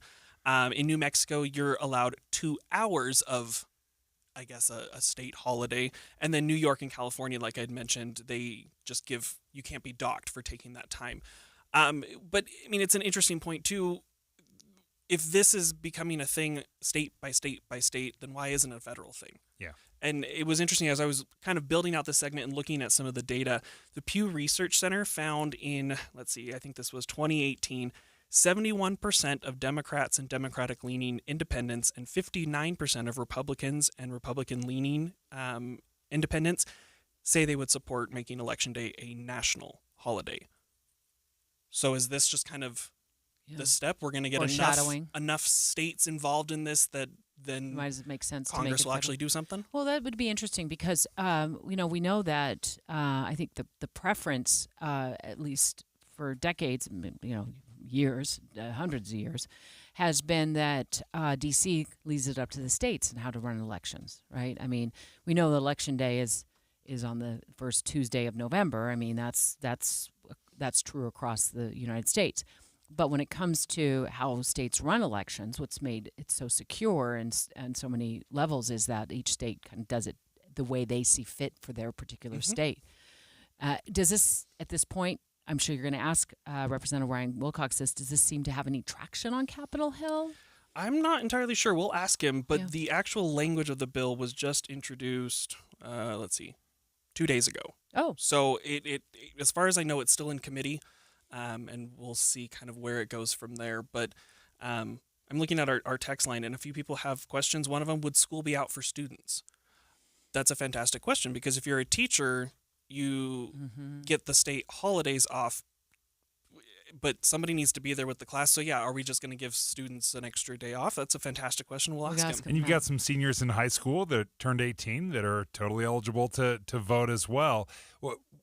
One thing that stands out to me, though, when you look back, especially in this presidential election, 85-90% of voter turnout. In some counties, it was over 90% voter turnout. So are we going to get that extra 10% to show up by having a state holiday, or is it necessary, unnecessary? Because turnout has been pretty good. It certainly was excellent this last go around.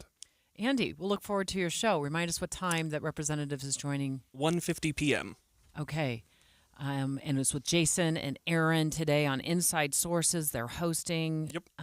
And Representative Ryan Wilcox joining during kind of like the end of the lunch hour, at least for me. Yeah. Okay, Andy, you're awesome. Thanks so much for Thank walking you. through this with us. You may want to keep your ear to the radio. I know you always do, because we're going to take live calls. We're going to ask our listeners to weigh in. Do you think Election Day should be a state holiday? 801-575-TALK. I mean, do you see any potential issues with this, or is this a really good idea? Look forward to chatting this one out next. This is Derek Miller speaking on business. Nicknamed the Startup State, Utah is a place where people see their business dreams become reality. Here to help is Album VC, a venture capital team with a vested interest in early stage tech startups. Founder and general partner John Mayfield joins us with more. At Album VC, we focus on early stage technology investments, specializing in business software and startups rooted in Utah. For the past decade, we've invested in 6 to 10 high potential companies annually, providing not just capital but mentorship. Known for our founder-friendly approach, we've supported several Utah-based tech companies that have grown to exceed $1 billion in market value. Notable successes include Podium, a customer communication platform, Filevine, a case management tool for lawyers, Divvy, a spend management software, and Neighbor, a peer-to-peer self-storage platform. Our investment philosophy prioritizes genuine human connection, fostering long-term relationships with entrepreneurs over transactional dealings. This commitment has led to investments in over 100 companies, with assets under management surpassing $500 million. At Album VC, we're proud to help Utah's tech ecosystem thrive while empowering founders to achieve lasting success. Success in today's fast-paced business world demands a unique blend of talent, timing, and expertise. As investors with entrepreneurial and operating backgrounds, Album VC combines instinct with strategic investment decisions. To learn more, visit album.vc. I'm Derek Miller with the Salt Lake Chamber, speaking on business. You ever drive a semi before? I've never even driven before. Well, step here to go, stomp on that pedal to stop. It's hard to do something if you don't know what you're doing. What's the stick for? Just wiggle it now and then to shift gears. A Learn and Earn account from Cypress Credit Union gives teens the resources to practice money management and develop the confidence they'll need when it's time to step out on their own. See how your teen can earn up to $200 with a Learn and Earn account at cypresscu.com. Federally insured by NCUA. Honk if you need anything. Dave, and Dujanovic. Eye on the Hill 2025. Special coverage with Dave and Dujanovic. I think it's a pretty simple question. It's kind of a fascinating discussion.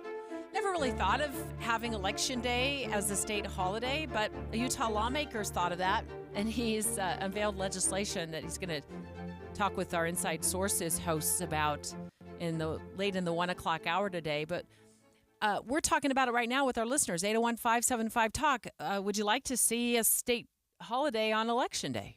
Let's just jump out to the phone lines right now. Again, if you want to call 801-575-TALK, Jared in Ogden. Jared, you bring up kind of an interesting thought here. There may be some unintended consequences here if we make Election Day a state holiday. Yeah, a lot of people I know will, if they're not going to vote anyways, then they're just going to take Monday off and take an extended week vacation, an extended weekend vacation. 4-day work week or 4-day vacation. Yeah, that's.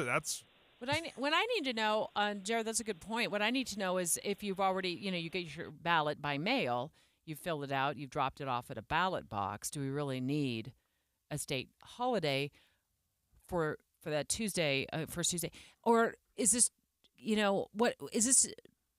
he draft this to push people to get in line on Election Day, to kind of bring back the way we were back when I first started voting in the 80s and 90s, which frankly it was difficult.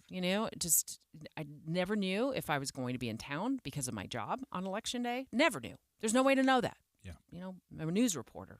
Breaking news, you're all over the map. Up and out.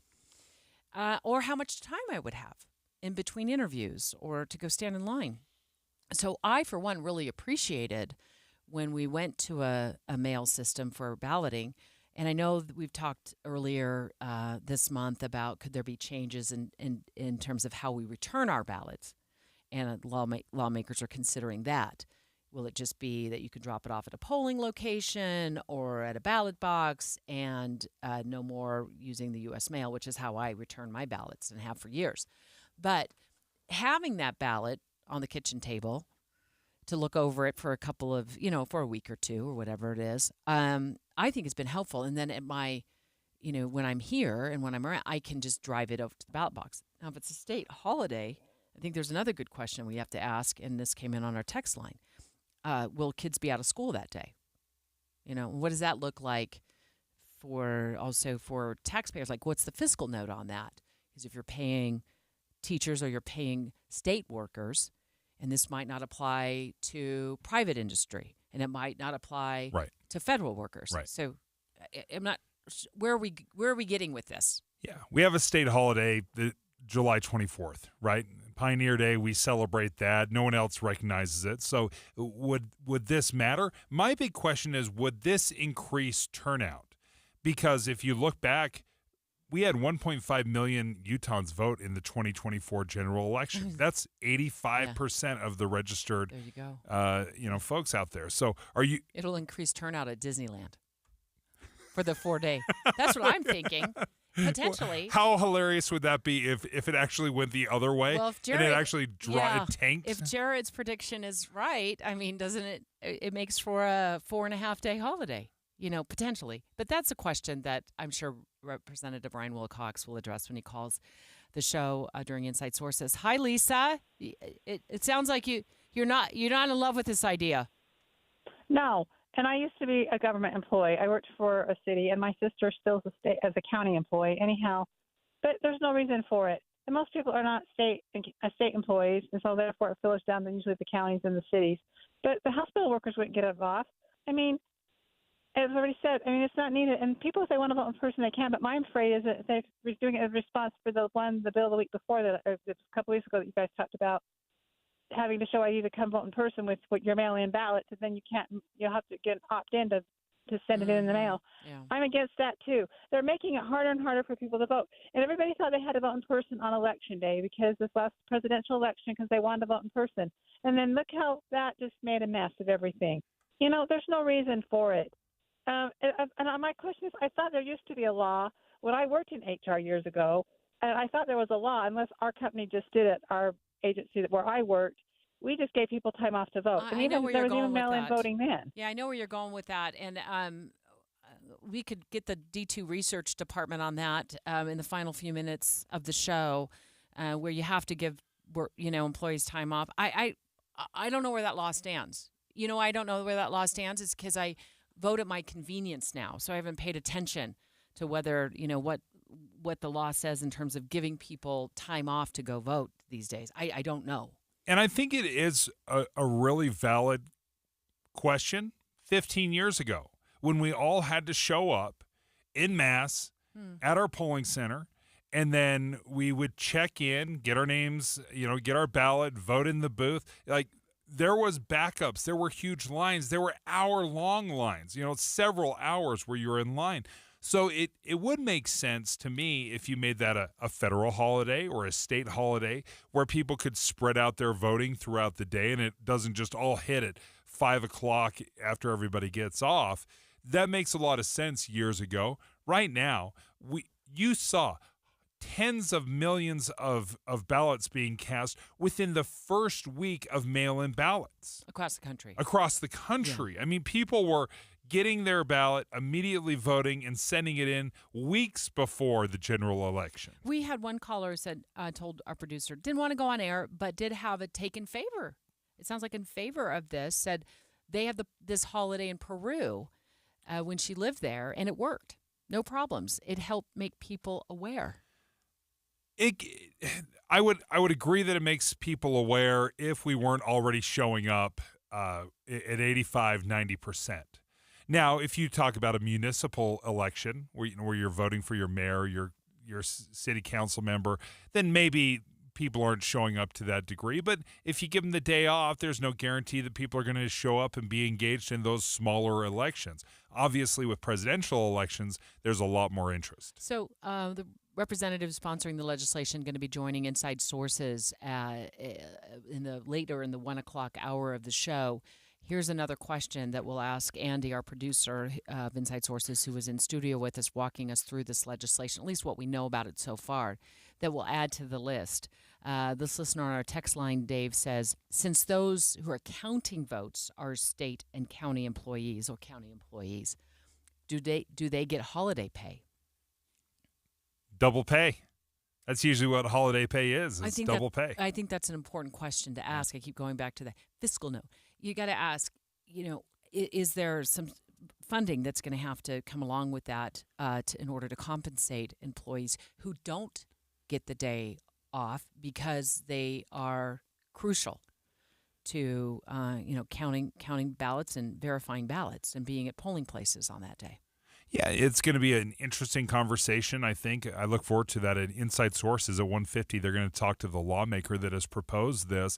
And I think that's the number one question he's got to answer is what's the need or what's the purpose of this? And do you expect many more Utahns to vote if we have a state holiday? Is this going to make elections that much more secure? Are you going to require Utahns to show up in person? Is this just a companion bill to making everybody show up and vote in person? It will be interesting to hear the reasoning behind this. Yeah. And once again, he'll be joining Inside Sources again every day, 1 to 3, right here on KSL News Radio. Representative Ryan Wilcox. Tune in at 1:45-ish. Just to make sure you're on the radio dial to listen to that conversation and get some of your questions answered. And we will continue to follow this airplane crash that happened just outside of Washington Reagan National Airport, where 67 total lives were lost. They're in the recovery process. So Maria Chaleos will bring us all the latest on this story as it develops throughout the day. It doesn't matter if your only neighbors are wildlife or just wild in general. I would propose that amendment. If you work from home or work is technically at home, every homeowner can save money by getting a ThermWise home energy plan from Enbridge Gas. Discover ways to make your home more energy efficient and apply for rebates if you purchase any energy efficient appliances. Schedule a home energy plan from Enbridge Gas at thermwise.com. Many people worry they're not making the right investment choices inside their 401ks. Did you know that you might have a little-known opportunity to add some additional investment choices to your 401k and get the help and recommendations you've been looking for? This exciting feature is called